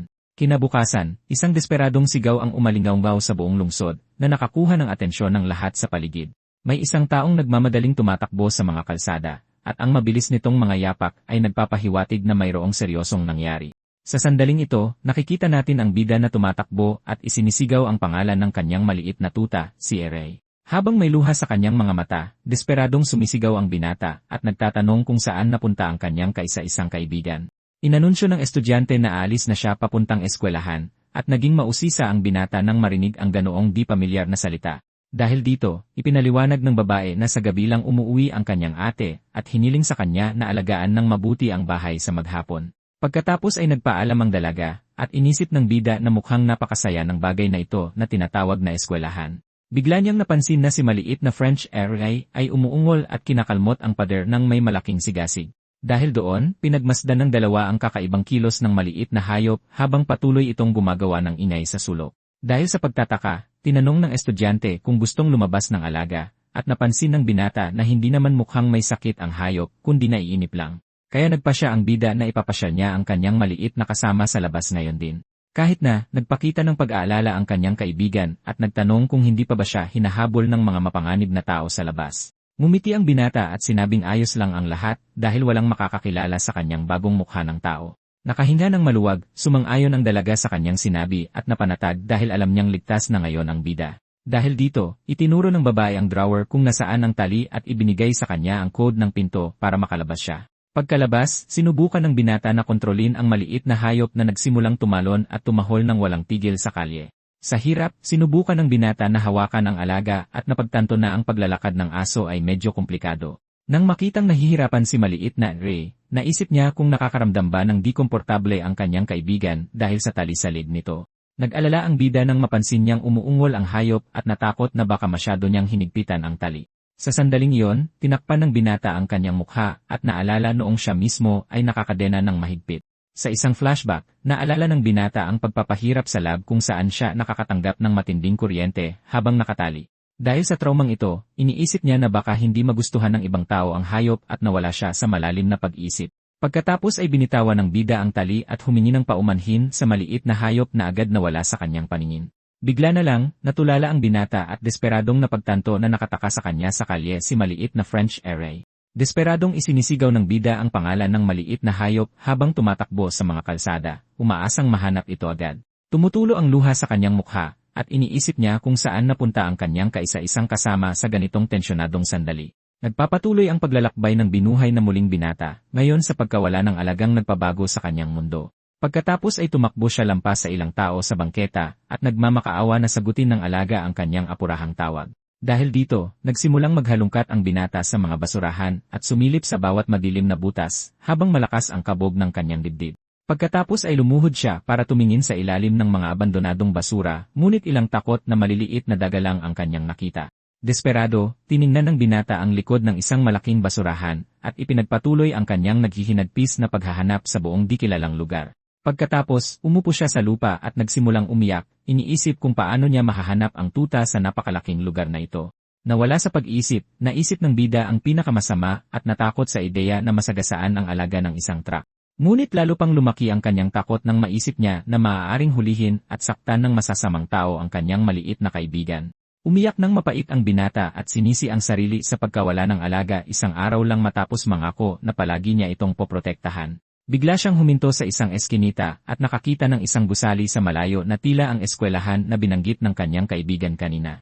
Tumingin sa field, nakita niya ang ilang estudyanteng naglalaro ng bola at sa wakas ay natanaw ang maliit na aso na nakatago sa mga palumpong.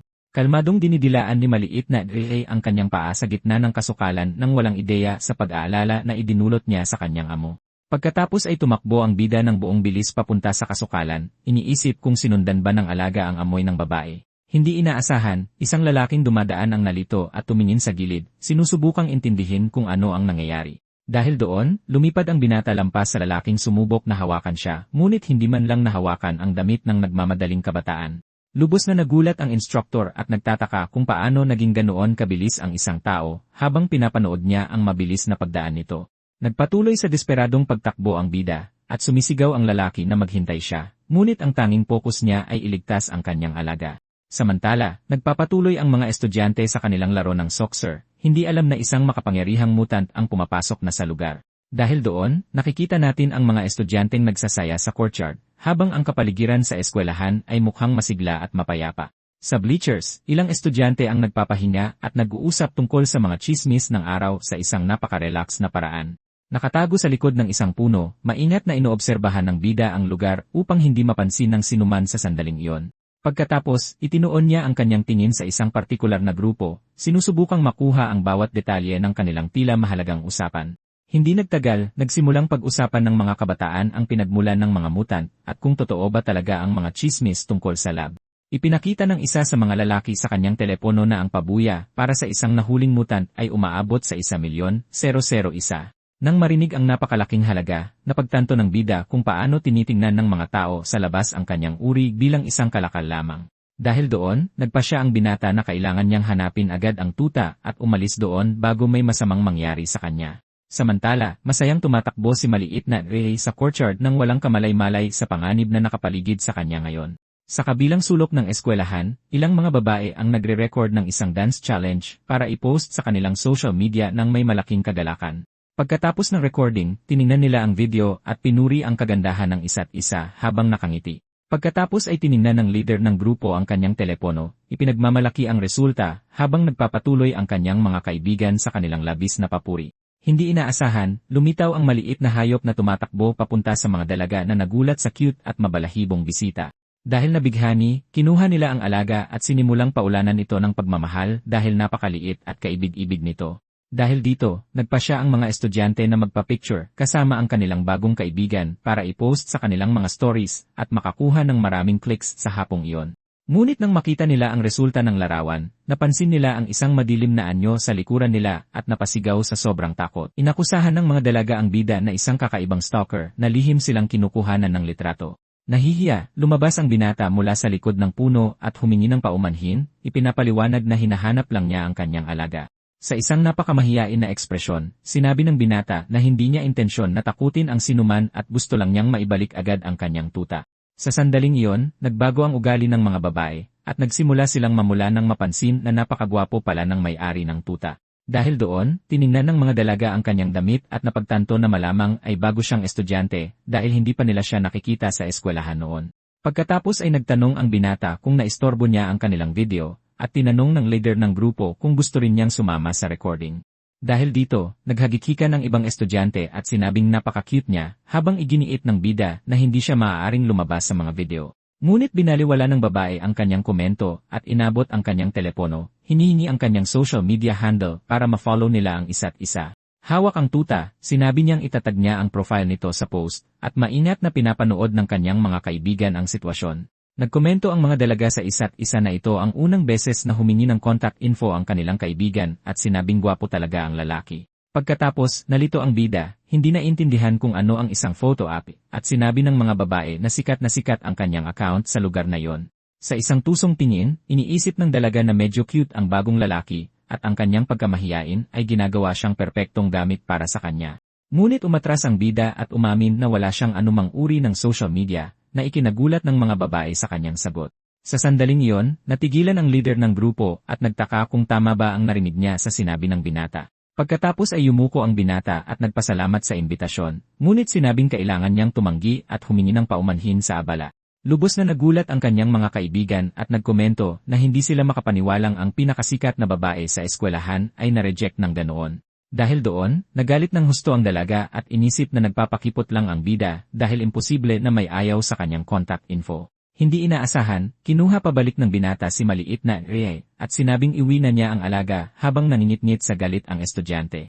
Niyakap niya ang alaga at humingi ng tawad sa pagkawala nito, nang angakong hindi na mauulit, ngunit sa malayo, isang delinkwenteng may pulang buhok ang nanonood sa lahat at napuno ng galit sa eksenang nasasaksihan sa courtyard. Nanonood din ang mga kaibigan ng bully at nagtataka kung sino ang kakaibang lalaking kausap ng girlfriend ng kanilang boss. Dahil doon, tinanong ng isa sa mga kabataan kung hindi ba yon ang kanyang girlfriend at kinumpirma ito ng lalaki sa isang nakakatakot at mabigat na titig.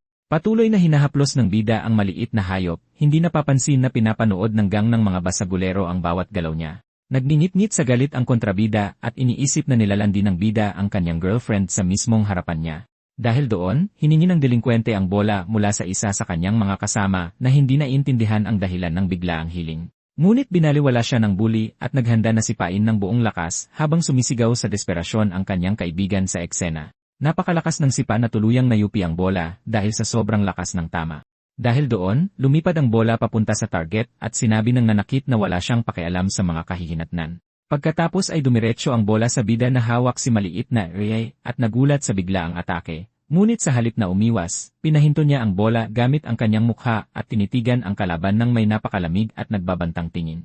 Ipinapakita ng kanyang seryosong ekspresyon na hindi niya palalampasin ang duwag at walang dahilang pag-atake na ito. Dahil doon, nanatiling ligtas ang maliit na tuta sa mga bisig ng kanyang amo, na buong tapang na nagprotekta dito mula sa tama. Napakalakas ng impact na nagpaalikabok, ngunit hindi man lang gumalaw ang bida sa kanyang kinatatayuan, at nagulat ang mga babae sa eksena. Pagkatapos, lumapit ang isa sa mga estudyante na nag-aalala at tinanong kung ayos lang siya matapos matamaan ng bola sa mukha. Ngunit biglang may pulang likido na nagsimulang tumulo sa lupa, at sumigaw sa takot ang dalaga nang makita ang kanyang sugat. Lumapit ang nanakit, nagkukunwaring nag-aalala, at sinabing aksidente lang iyon dahil hindi niya sinasadyang tamaan ang sinuman ng bola. Sa isang peking ngiti, humingi siya ng paumanhin sa pagkakamali, at tinanong ng kanyang girlfriend kung malubhabang nasaktan ang binata sa tama. Pagkatapos ay sinabi ng bully sa binata na mag-ingat sa susunod, at tinitigan lang siya ng bida ng tahimik sandali. Habang dumudugo ang kanyang ilong, sinabi ng bida na muntik nang masaktan ang tuta at humihingi ng formal na paumanhin. Nagsimulang tumawa ng malakas ang delinkwente at itinuro ang ilong ng bida, na ngayon ay walang tigil na dumudugo sa magkabilang butas. Ngunit mabilis siyang tumahimik nang maalala niyang nanonood ang kanyang kasintahan, at kailangan niyang panatilihin ang kanyang imahe bilang mabuting lalaki sa harap niya. Kaya binago niya ang kanyang ugali at tinanong kung ayos lang ang binata. Iminungkahi na pumunta siya sa opisina ng nurse sa lalong madaling panahon. Ngunit inulit ng binata na ang alagang hayop ang mahalaga at dapat mag-ingat ang nanakit sa susunod na pagsipa niya ng bola. Pagkatapos ay sinabi niya na ayos lang ang lahat dahil humingi na ng paumanhin ang isa at ang bully ay lubos na nalito sa kalmadong reaksyon na yon. Kaya umalis ang bida at isa sa mga bully ang nagkomento na maganda ang pagtanggap niya sa sipa. Ngunit sinabihan siya ng boss na tumahimik. Galit na sinabi ng leader sa kanyang mga tauhan na alamin kung sino ang bagong lalaki dahil nagkaroon siya ng matinding galit sa binatang iyon. Habang naglalakad sa kalye, iniisip ng binata ang takot na naramdaman niya ngunit masaya siyang nahanap ang kanyang tuta. Napangiti rin siya dahil salamat sa alagang hayop, nakakita siya ng isang paaralan at napanood ang mga taong kaedad niya na nagsasaya. Habang nakangiti, iniisip ng binata kung marami sana siyang naging kaibigan kung nag-aral siya sa isang lugar na tulad niyon. Bigla siyang tinawag na kaibigan ng nanakit sa kanya kanina at lumingon ang bida, hindi naintindihan ang paglapit nito. Pagkatapos ay inakbayan siya ng bully at humingi ng paumanhin para sa nangyari sa field kanina gamit ang bola. Sinabi ng mapula ang buhok na magka-grade sila, kaya magkaibigan na sila ngayon at lubos na nalito ang bida dito. Dahil dito, nag-alok ang nanakit na bilhan siya ng merienda bilang paumanhin at hindi naintindihan ng binata kung ano ang ibig niyang sabihin. Ngunit nang marinig ang salitang tinapay, nagliwanag ang mga mata ng bida dahil hindi pa siya nakakain ng ganoon sa buong buhay niya. Tinanong niya kung seryoso ba ito, at dinala siya ng bully, sinasabing may alam siyang lugar na may masarap na tinapay sa malapit. Pagkatapos ay tinanong ng binata kung may makakain ba si Ere, at nangako ang nanakit na bibilhin ang anumang gusto niya. Iniisip ng mapula ang buhok na siguro'y gutom na ang binata dahil sa pagpapapogi sa harap ng mga babae kanina. Biglang iniharang ng bully ang kanyang paa sa harap ng bida, na may balak siyang patirin. Dahil doon, natisod ang binata at malakas na bumagsak habang pinapanood lang ng nanakit ang eksena na may malupit na tingin. Nasa sahig, nakita niya ang iba pang mga lalaki, at napagtanto niyang nahulog siya sa isang patibong habang pinoprotektahan ang maliit na hayop. Pagkatapos ay kinutya siya ng isa sa mga tauhan dahil sa dali niyang naniwala sa kwento ng libreng merienda. Nagtataka ang ibang mga bully kung medyo tanga ba ang bagong dating dahil sa paniniwala sa kwento tungkol sa tinapay. Sabi ng boss ay papakainin niya ito ng suntok, at nakikita natin ang ilang ibang estudyante na nakahandusay at bugbog sarado doon. Napapaligiran sa lahat ng dako, hinarap ng bida ang gang, at ininsulto siya ng leader dahil sa pagiging isang kaawa-awang mahina. Nainis ang leader ng gang at tinanong kung bakit nakikipaggulo sa kanya ang bagong dating doon. Mahinahon na tinanong ng binata kung ano ang ibig niyang sabihin, at sumigaw ang nanakit na nilalandi niya raw ang kanyang kasintahan. Dahil doon, binantaan siya ng bully, sinasabing ang isang tulad niya ay iyak sa isang magandang suntok lang. Kinutya ng ibang mga delinkwente ang bida, at ininsulto siya ng leader ng gang dahil sa pagdadala ng aso sa paaralan.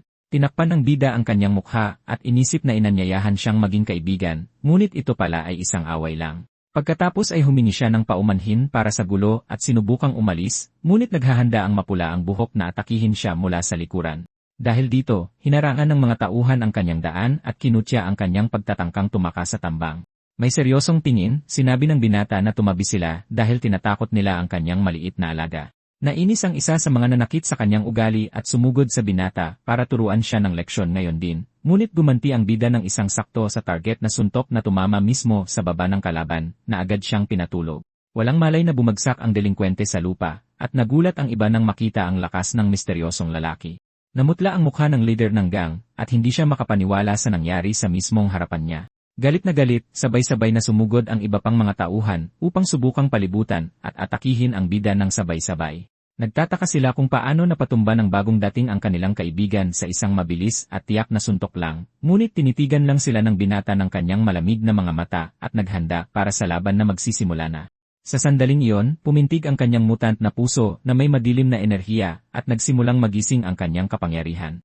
Pagkatapos ay iniiwasan ng binata ang kanilang mga atake, at tinatamaan ang kanyang mga kalaban ng may higit sa karaniwang bilis at lakas. Walang binibigay na pagkakataon sa mga nanakit, patuloy siyang nagbibigay ng mga tiyak na suntok at pinapatumba sila isa-isa. Sa isang huling suntok, tinamaan niya ang mukha ng leader, na hindi man lang nakakilo sa oras para ipagtanggol ang sarili. Pagkatapos ay tinapos ng bida ang laban sa pamamagitan ng paghagis sa leader ng gang sa kanyang balikat ng may napakalakas na puwersa. Sa isang suntok lang, ibinagsak ng bida ang ulo ng nanakit sa pader na ladrilyo, na nabitak dahil sa lakas ng impact. Pagkatapos ay binalaan niya sila na sinabi niyang tumigil na sila dahil labis na natatakot si maliit na Ray sa lahat ng kaguluhan. Ang ibang mga estudyanteng nanonood mula sa malayo ay natakot nang makita ang pinsalang idinulot ng bagong dating sa pader. Dahil doon, sumigaw sila na halimaw ang binata at tumakbo palayo, takot sa kanyang higit sa karaniwan at kakatuwang lakas. Tiningnan ng delinkwente sa sahig ang pader at hindi makapaniwalang nabibitak ito dahil sa lakas ng suntok. Takot, napagtanto ng bully na nasa gulo siya at iniisip na isang suntok lang mula sa lalaking iyon ay mababali lahat ng kanyang buto. Pagkatapos ay naintindihan niya na maling tao ang kanyang kinalaban at ang kanyang mukha ay nabaluktot sa purong takot at desperasyon sa sandaling iyon. Desperado, yumuko ang mapula ang buhok sa lupa at nagmakaawa para sa kapatawaran nang angakong hindi na siya muling gagawa ng gulo. Pagkatapos ay sinubukan niyang lusutan ito sa pamamagitan ng pagpapakita ng larawan ng sarili niyang tuta para patunayang mahal din niya ang mga hayop at ayaw niyang saktan ang alaga. Nag-isip ang bida at nagmakaawa ang nanakit na patawarin habang tila pinag-iisipan ng binata ang mahinang dahilan. Patuloy na ipinapakita ng delinkwente ang kanyang telepono at ang buong eksena ay tila napakakaiba dahil ang bully ay biglang sinusubukang maging palakaibigan. Biglang kumalam ang tiyan ng binata at sinabi niyang gumamit siya ng kaunting lakas at ngayon ay gutom na gutom dahil dito. Lubos na nalilito ang mapula ang buhok at nagtataka kung bakit pagkain ang iniisip ng bagong dating sa ganitong pagkakataon. Dahil dito, naniniwala ang nanakit na matalino ang binata na pahiwatig na humihingi ng pagkain kapalit ng kanyang kapatawaran. Pagkatapos ay lumipat ang eksena sa kanyang kaibigan sa silid-aralan. Ilang sandali pa, dumating sila sa convenience store ng paaralan upang sa wakas ay bilhin ang ipinangakong merienda ng bida. Puno ng pagkain ang mesa, nagpasalamat ang bida at naghanda para sa piging habang nanonood lang ang isa mula sa malayo. Nagsimulang lamunin ng binata ang lahat ng may kasabikan at nanonood ang bully mula sa malayo na sinusubukan pa ring intindihin ang buong sitwasyon. Nagbahagi pa siya ng kaunting tinapay kay maliit na Ray na masayang tumahol at tila gusto ang strawberry palaman ng merienda. Dahil doon, nalito ang mapula ang buhok dahil ang binata ay mukhang malakas ngunit kumikilos na parang tanga at hindi niya maintindihan ang personalidad nito. Naalala ng nanakit na pinalipad ng binata ang isa sa kanyang mga tauhan sa isang suntok lang at nagtaka kung atleta ba siya. Ngunit isinantabi niya ang ideya dahil kahit isang profesional na manlalaban ay hindi makakabasag ng pader gamit ang ulo ng isang tao. Dahil dito, nagpasya siyang kailangan niyang gumawa ng matinding hakbang at tinawagan ang kanyang boss, humihingi ng tulong sa sitwasyon. Sa isang underground na kasino, sinagot ng tinatawag na boss ang tawag at tinanong kung ano ang kailangan ng kanyang tauhan sa kanya ngayon. Desperado, nagmakaawa ang mapula ang buhok para sa tulong at sinabing nasa isang napakakomplikadong sitwasyon siya at kailangan ng tulong. Sa kabilang linya, nagreklamo ang lalaki na hinahanap lang siya kapag may nabugbog at tinawag siyang walang silbi dahil dito. Pagkatapos ay muling nagmakaawa ang binata at hiniling na iligtas ang kanyang reputasyon ngayon lang para hindi siya mapahiya. Pumayag ang boss na tumulong at sinabi sa kanyang mga kaibigan na isa sa kanyang mga tauhan ay nabugbog ng isang bagong bata sa paaralan. Kinutya niya ang sitwasyon ngunit sinabing naiinip siya at dadaan para tingnan kung ano ang nangyayari. Nakahinga ng maluwag ang bully at nagpasalamat sa kanya, nangangakong ihahanda niya ang target pagdating ng tulong. May masamang ngiti, ibinaba ng mapula ang buhok ang telepono, at isinumpa na pagsisisihan ng transfer student na ipinanganak pa siya. Biglang inalok ng bida ang isa sa kanyang mga merienda sa nanakit na nagulat sa hindi inaasahang kilos ng binata. Sinabi ng binata na nahihiya siyang kainin lahat mag-isa at tinanggihan ng isa ang alok na sinasabing sa kanya na lang lahat. Dahil doon, ibinigay ng bully ang lahat ng merienda sa kanya at sinabing sa kanya na rin ang mga inumin at lahat ng iba pa niyang binili. Masaya ang binata at ibinahagi ang pagkain sa kanyang tuta, habang nagtataka ang mapula ang buhok kung paano ang isang taong napakalakas ay maaaring maging napaka-inosente. Pinapanood niya ang binata na pinapakain ang kanyang alaga at napansin ang isang bagay na kakaiba sa kanyang kamay na tila biglang gumaling. Pagkatapos ay naalala ng nanakit na sinuntok niya ang pader, ngunit ngayon ay perpektong maayos ang kanyang kamay na parang walang nangyari. Sinimulan niyang pagtagpi-tagpiin ang mga pangyayari at napagtanto na ang binata ay may higit sa karaniwang lakas at napakabilis na paggaling. Naalala ang isang video, naaalala ng mapula ang buhok na ang mga heart mutant ay maaaring magkaroon ng iba't ibang kakayahan depende sa kanilang anyo. Bigla siyang nagulat sa posibilidad at tinanong kung mutant ba ang binata, ngunit nasuka naman ng tuta ang lahat. Nagpanik ang bida at itinanggi ang akusasyon, ngunit sigurado ang nanakit na isa siyang tunay na mutant. Dahil doon, nagulat ang bully dahil ito ang unang pagkakataon na nakakita siya ng ganoong nilalang sa totoong buhay at mukha itong normal. Pagkatapos ay naalala niya na mapanganib ang mga heart mutant at natakot sa kung ano ang maaaring mangyari sa kanya ngayon. Iniisip ng mapula ang buhok na mabubugbog lang ang kanyang boss nang walang dahilan kung pupunta siya sa paaralan at sumisigaw ang lalaki mula sa kabilang linya. Sa telepono, binabalaan niya ang kanyang tauhan na ang binata sa tabi niya ay isang napakadelikado at makapangyarihang mutant. Sinabi ng nanakit na seryoso ang sitwasyon at dapat nilang itigil ang plano, ngunit may ibang ideya ang boss. Kaya sinabi ng lalaki sa kanya na hawakan ang target anuman ang mangyari dahil napakahalaga ng isang mutant para iwanan. Tapos nang kumain ang binata at sinabing aalis na siya, ngunit kailangan siyang pigilan ng bully doon hanggang dumating ang tulong.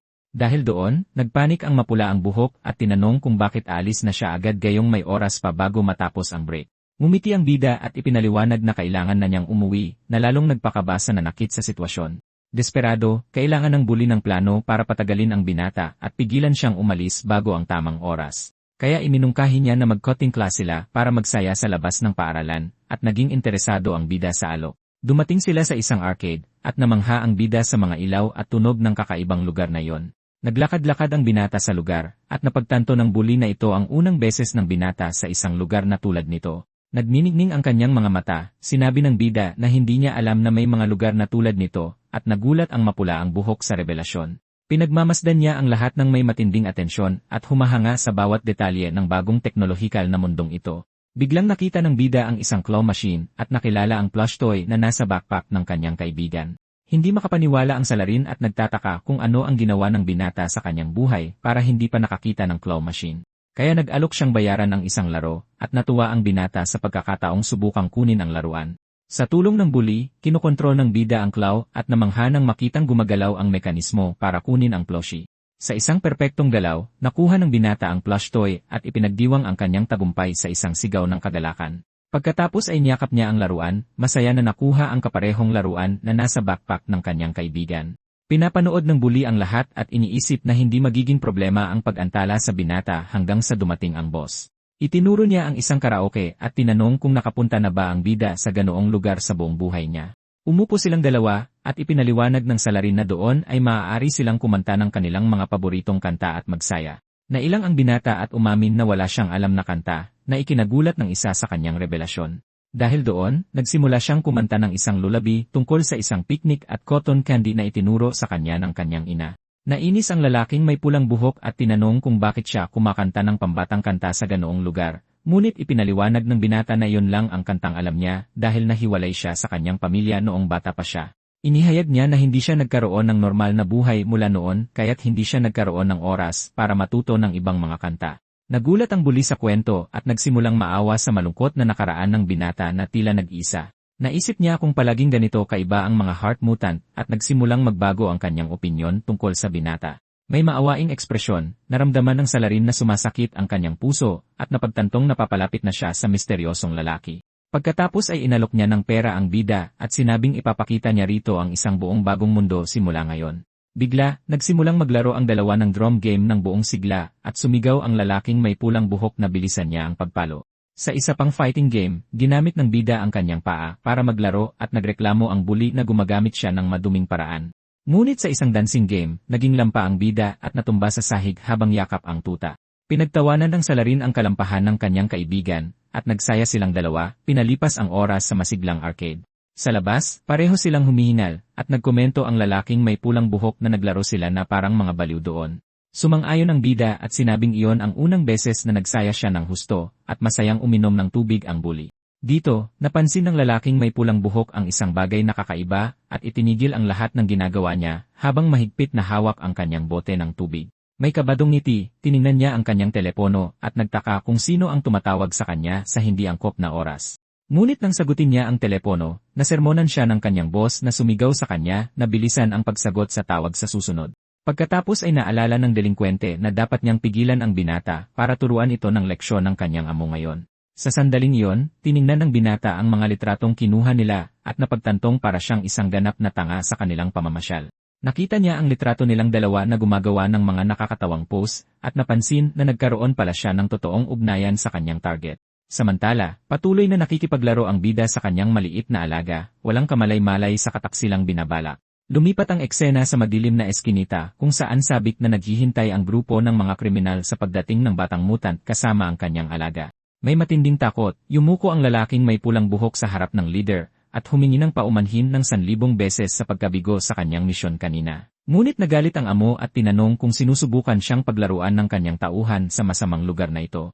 Dahil dito, nagsimulang pagpawisan ang salarin at inisip na ang pagbabago ng kanyang puso ay hindi lang dahil sa kanyang bagong kaibigang tao. Tiningnan niya ang bida na nakaupo kasama ang tuta at naunawaan na ang maliit na nilalang na ito ang tanging pamilya na mayroon ang binata sa kanyang buhay. Hawak ang kanyang mukha, masama ang pakiramdam ng delinkwente, at sinabing sobrang lungkot ng buong sitwasyon para sa kanya. Pagkatapos ay ipinakita ng lalaki ang isang larawan ng kanyang sariling maliit na hayop at sinabing lubos niyang nauunawaan ang sakit ng pagkawala ng isang tapat na kasama. Umiiyak ng malakas, umupo ang binata sa tabi ng bida at pinagsisihan na halos hayaan niyang saktan ng kanyang mga kaibigan ang maliit na aso. Sa sandaling iyon, pumasok sa kanyang isip na kailangan niyang protektahan ang alaga mula sa anumang panganib na maaaring dumating ngayon. Dahil doon, nagpasya ang binata na harapin ang kanyang gang, ngunit agad niyang napagtanto na tuluyan nang naubos ang pasensya ng lider sa kanya. Bigla, isang malakas na suntok ang pinakawala ng boss sa mukha ng lalaking may pulang buhok, na tumalsik sa gilid dahil sa sobrang lakas ng tama. Nakahiga sa lupa, nanginginig sa sakit ang tauhan habang papalapit ang kontrabida para ipagpatuloy ang duwag na pag-atake laban sa kanya. Sa wakas, sinabunutan ng lalaki ang taksil at isinigaw ang pangalan ni Taigu, na nagpapahiwatig na nagsisimula pa lamang ang kanyang parusa. Hinila ng boss ang buhok ng lalaking may pulang buhok at galit na nagtanong kung saan nagtatago ang mutant ngayon. Dahil doon, naalala niya kung gaano siya kasaya kasama ang lalaki sa arcade at napagtanto na ang kanyang kaibigan ay isang normal na bata lamang. Dahil dito, pinalibutan ng iba pang mga tauhan ang binata na may mga bat at tubo ng bakal, handang gumawa ng masama.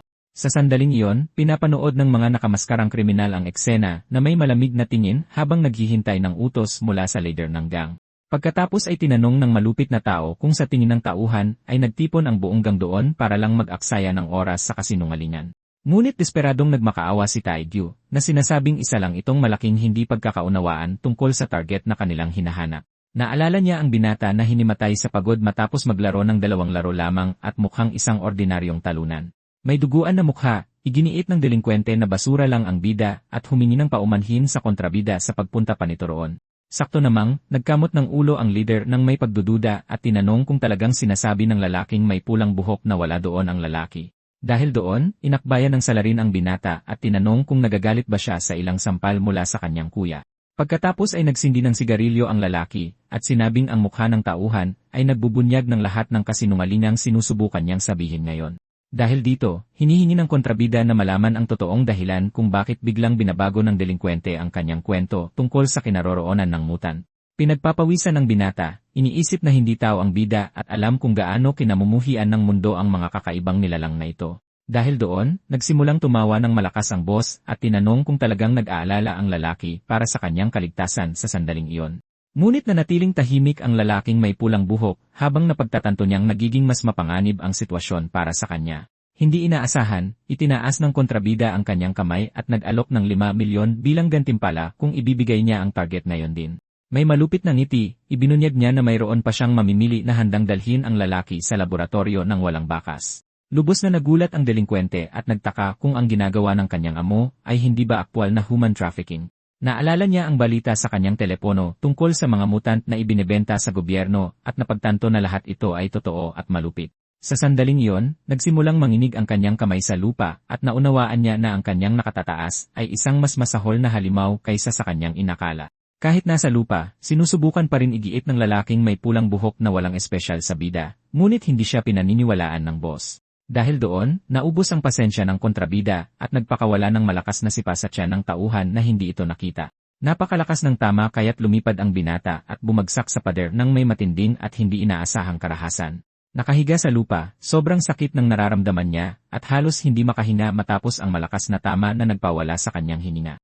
Galit na galit, nagreklamo ang leader na marami na siyang pinalampas, ngunit ngayon ay tuluyan nang naubos ang kanyang pasensya. Pagkatapos ay tinapakan niya ang ulo ng delinkwente ng buong lakas at tinawag siyang nakakainis dahil sa pagsisinungaling sa kanya. Dahil dito, inutusan ng lalaki ang kanyang mga tauhan na bugbugin ang taksil hanggang sasabihin nito ang buong katotohanan tungkol sa mutan.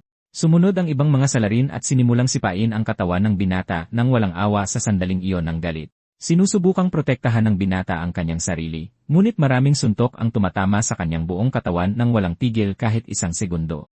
Pagkatapos ay naalala niya ang nakaraan noong bata pa lamang siya at binubugbog ng ibang mga bully sa paaralan. Noon, nagmakaawa ang maliit na bata na tumigil sila, ngunit ipinagpatuloy nila ang kanilang malupit at duwag na pag-atake. Bigla, lumitaw ang kanyang magiging boss at tinanong kung bakit binubugbog ng mga bagong bata ang isang kaibigan niya ng ganoon. Natakot, tumakas ang mga salarin at sinabi ng lalaki sa binata na sumama sa kanila dahil bahagi na siya hanggang ngayon. Tiningnan siya ng maliit na bata nang may paghanga at tinawag siya ng leader sa kanyang pangalan, tinatanong kung okay lang ba siya pagkatapos ng lahat. Sa isa pang alaala, tinuturuan siya ng lalaki kung paano lumaban at sinabing siya ang kanyang kuya mula ngayon sa pamilyang iyon. Dati, iniisip niya na ang kanyang amo ay tapat, magaling makipaglaban, at hindi kailanman nangiwan noon. Ngunit pabalik sa kasalukuyan, patuloy na binubugbog ang lalaking may pulang buhok, at ang kanyang paghanga sa boss ay tila tuluyan ng naglaho. Naalala ng delinkwente na gusto niyang maging katulad ng kanyang mga kuya dahil mukha silang astig at malakas noon. Nagtataka ang kontrabida kung wala bang alam ang binata at sinabing kitang-kita niya ang kasinungalingan sa kanyang mga mata kahit malayo pa. Pagkatapos ay tinitigan siya ng leader at sinabing may katapatan ang binata at iyon ay medyo astig sa huli. Kahit bugbog sarado na, sinusubukan pa ring igiit ng lalaking may pulang buhok na walang halaga ang bida at hinihiling sa boss na maniwala sa kanya. Ngunit ipinaliwanag ng leader na kung ibebenta niya ang target ng mag-isa ay kikita lamang siya ng kakarampot at hindi siya matalino. Sinabi ng lalaki na walang kwenta ang katapatan kung masisira ang kanyang katawan at inutusan ang isang tauhan na magdala ng kadena. Hawak ang kadena, ipinaalala niya sa binata na ang pangarap nito ay mamuhay ng astig at magarang buhay kasama ang kanyang mga kaibigan. Pagkatapos ay sinabi ng kontrabida na ang pagkita ng maraming pera nang hindi nahihiya ang pinakaastig na paraan para mabuhay sa mundong ito. May masamang ngiti, sinabi niya na maaari silang mamuhay ng astig na buhay kung makikipagtulungan ang binata sa plano. Ngunit tinawag siyang boss ng delinkwente at humingi ng paumanhin, ngunit ipinapakita ng kanyang ekspresyon na nakagawa siya ng mahalagang desisyon. Dahil doon, sinabi ng binata na hindi astig ang kanyang amo at hinarap ito na may purong pagkadismaya at kalungkutan sa tingin. Mismong siya ay nagulat sa kanyang sinabi at nagtaka kung bakit niya sinasabi ang mga bagay na ito sa isang mapanganib na tao. Dahil dito, tuluyang nagbago ang ekspresyon ng boss at naunawaan niyang tunay siyang pinagtaksilan ng kanyang tauhan para sa lalaki. Takot na takot, sinusubukan ng lalaking may pulang buhok na humingi ng paumanhin at sinabing hindi niya pinag-isipan ang lahat ng sinabi niya, ngunit tila ayaw nang makinig ng kontrabida. May galit na tingin, sinabihan ng leader ang taksil na mamatay na at naghandang magpakawala ng nakamamatay na suntok gamit ang kanyang kamay na may kadena. Ngunit bigla, isang kamay ang lumitaw at hinawakan ang kamao ng salarin ng may hindi kapanipaniwalang lakas na pumipigil sa kanyang mapanirang atake. Nagulat ang boss at napansin na makapal ang kadena at puno ng mga marka ng welding na ginagawa itong isang mapanganib na armas. Alam niyang mag-iwan ng malaking peklat ang isang tama mula doon at nakikita niya ang bida na walang kahirap-hirap na hawak ang kanyang braso. Lubos na nalilito ang ibang mga tauhan at nagtataka kung sino ang bagong lalaking ito na bigla na lang sumulpot para sirain ang lahat. Puno ng pasa ang mukha, tinanong ng lalaking may pulang buhok kung paano siya natagpuan ng kanyang kaibigan sa tago at mapanganib na eskinita na iyon. Pagkatapos ay ipinaliwanag ng bida na hinanap niya ito dahil hindi ito umuwi at labis siyang nag-alala para dito. May luha sa kanyang mga mata, sinigawan ng sugatang binata ang kanyang kaibigan na tumakbo dahil ang mga taong ito ay mga mapanganib niyang kakilala. Ngunit ibinunyag ng binata na sa katunayan ay siya ang tumawag sa gang para turuan si Gyo ng leksyon at nakakaramdam siya ng matinding pagsisisi. Nagpatuloy ang redhead, isiniwalat na sinabi rin niya sa kanila na si Gyo ay isang mutant at nagtataka ang bida kung bakit. Habang puro pasa ang kanyang mukha, naggangalit ang kanyang mga ngipin sa sakit at pagsisisi sa pagtataksil sa kanyang bagong kaibigan. Pagkatapos ay inamin niya na ginawa niya ang lahat dahil galit siya sa pagkatalo sa kanya ng binata kanina sa paaralan. Ngunit sinabi ng bida na hindi iyon ang dahilan at tinanong kung bakit binubugbog ang kanyang kaibigan gamit ang mabigat na kadena. Pinapanood ng leader ng gang ang eksena na may masamang tingin at tila nagagalak sa lahat ng kaguluhan. Dahil dito, lubos na nagulat ang delinkwente at hindi makapaniwala na nag-aalala sa kanya ang binata. Bigla, sinamantala ng isa sa mga alipores ang pagkakataon at sinubukang paluin ang bida sa ulo gamit ang isang baseball bat. Tila determinado ang nakamaskarang salarin na tapusin ang binata at ginamit ang lahat ng kanyang lakas sa duwag na pag-ataking iyon. Sa isang galit na titig, ipinakita ng bida na hindi niya palalampasin ang pananalakay na iyon at naghanda para sa laban. Pagkatapos ay sumugod ang lahat ng iba pang delinkwente at sinimulang paghahampasin ang binata ng iba't ibang armas ng sabay-sabay. Tumama ang mga suntok sa katawan ng binata ng may matinding lakas, ngunit pinoprotektahan niya ang sarili upang maiwasan ang malubhang pinsala sa kanyang ulo. Nang makitang binubugbog ang kanyang amo, tumahol si maliit na Ray ng buong lakas, sinusubukang takutin ang mga salarin at protektahan ang kanyang kaibigan. Natakot ang redhead sa eksena at napagtanto na pinarurusahan ang bida dahil sa kanyang pagtataksil at kasinungalingan. Pagkatapos ay naintindihan ng alipores na may hawak na bat ang lahat at sumigaw na ang binatang ito ang heart mutant na kanilang hinahanap. Tumutulo ang pulang likido mula sa kamay ng bida na nasugatan pagkatapos ng napakaraming suntok at hinawakan niya ang lupa gamit ang kanyang mga daliri. Sa sandaling iyon, nagsimulang magising ang kanyang kapangyarihan at ang pulang likido sa lupa ay nag-react sa pagdikit ng kanyang malakas na balat ng mutant.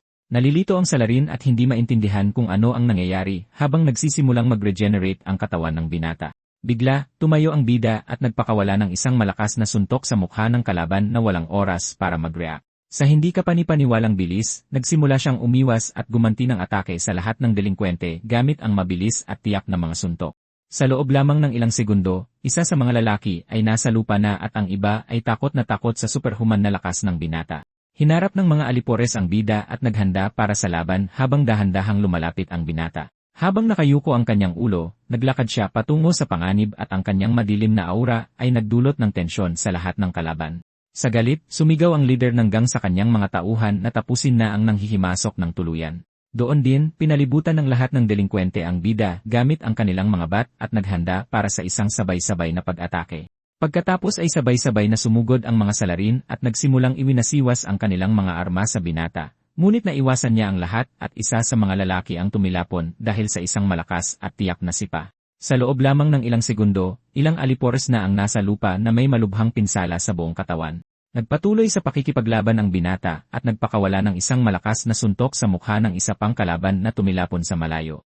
Nang hindi binibigyan ng pagkakataong mag-react ang isa, sinundan niya ito ng sipa at tinapos ang salarin sa isang nakamamatay na suntok. Sa isang malamig na tingin, ipinakita ng bida na wala siyang awa para sa mga umatake sa kanya. Dahil dito, sinubukan ng isa sa mga nakamaskarang lalaki na paluin ang binata ng baseball bat, ngunit mabilis siya. Bahagyang naiwasan ng bida ang atake at tumalsik ang pulang likido na nagpapahiwatig na muntik na siyang tamaan. Ginamit niya ang momentum ng kalaban para gumanti ng atake at tumugon ng mas malakas at mas tiyak na suntok. Itinapon ang salarin ng may malupit na lakas at bumangga sa pader at agad na nawalan ng malay. Natakot ang iba at nagtaka kung bakit napakalakas ng bagong lalaki at kung tao pa ba siya. Sa sandaling iyon, hinawakan ng binata ang isa pang kalaban sa kwelyo at tinitigan ito ng mga matang puno ng puot. Sa desperasyon, naglabas ang boss ng matulis na bagay at sinabihan ang iba na gawin din ito para tapusin ang binata. Pagkatapos ay tumakbo ang kontrabida at sinaksak ang bida ng isang duwag na patraidor sa kanyang tagiliran. Sa isang malupit na ngiti, tinanong ng lalaki kung masakit ba at inasar ang sugat ng binata na ramdam ang epekto. Umubo ng bahagya ang bida at tumulo ang pulang likido mula sa kanyang bibig na nagpapahiwatig na mas malubha ang atake kaysa sa inaakala. Pagkatapos ay nagpanik ang kontrabida at sinimulang saksakin ng paulit-ulit ang bida, sumisigaw na sanay mawala na ang halimaw. Ngunit hinawakan ng binata ang talim gamit ang kanyang kamay at tumulo ang pulang likido na nagpapahiwatig ng lakas ng kanyang hawak. Dahil doon, lubos na nalito ang leader ng gang at hindi maintindihan kung ano ang nangyayari. Tumayo ang bida at sa malamig na boses ay sinabi sa salarin na itigil ang pagsubok na saksakin siya ng ganoon. Pagkatapos ay hinugot niya ang bagay mula sa kanyang sariling dibdib at hinawakan ito ng mahigpit na nag-iwan sa kanyang kalaban na walang armas. Sa takot, tinanong ng lalaki kung anong klaseng puso mayroon siya para makayanan ang ganoong sugat at mabuhay pa rin. Tinitigan ng binata ang salarin at tinanong kung interesado ba siya sa kanyang tunay at makapangyarihang mutant na kalikasan.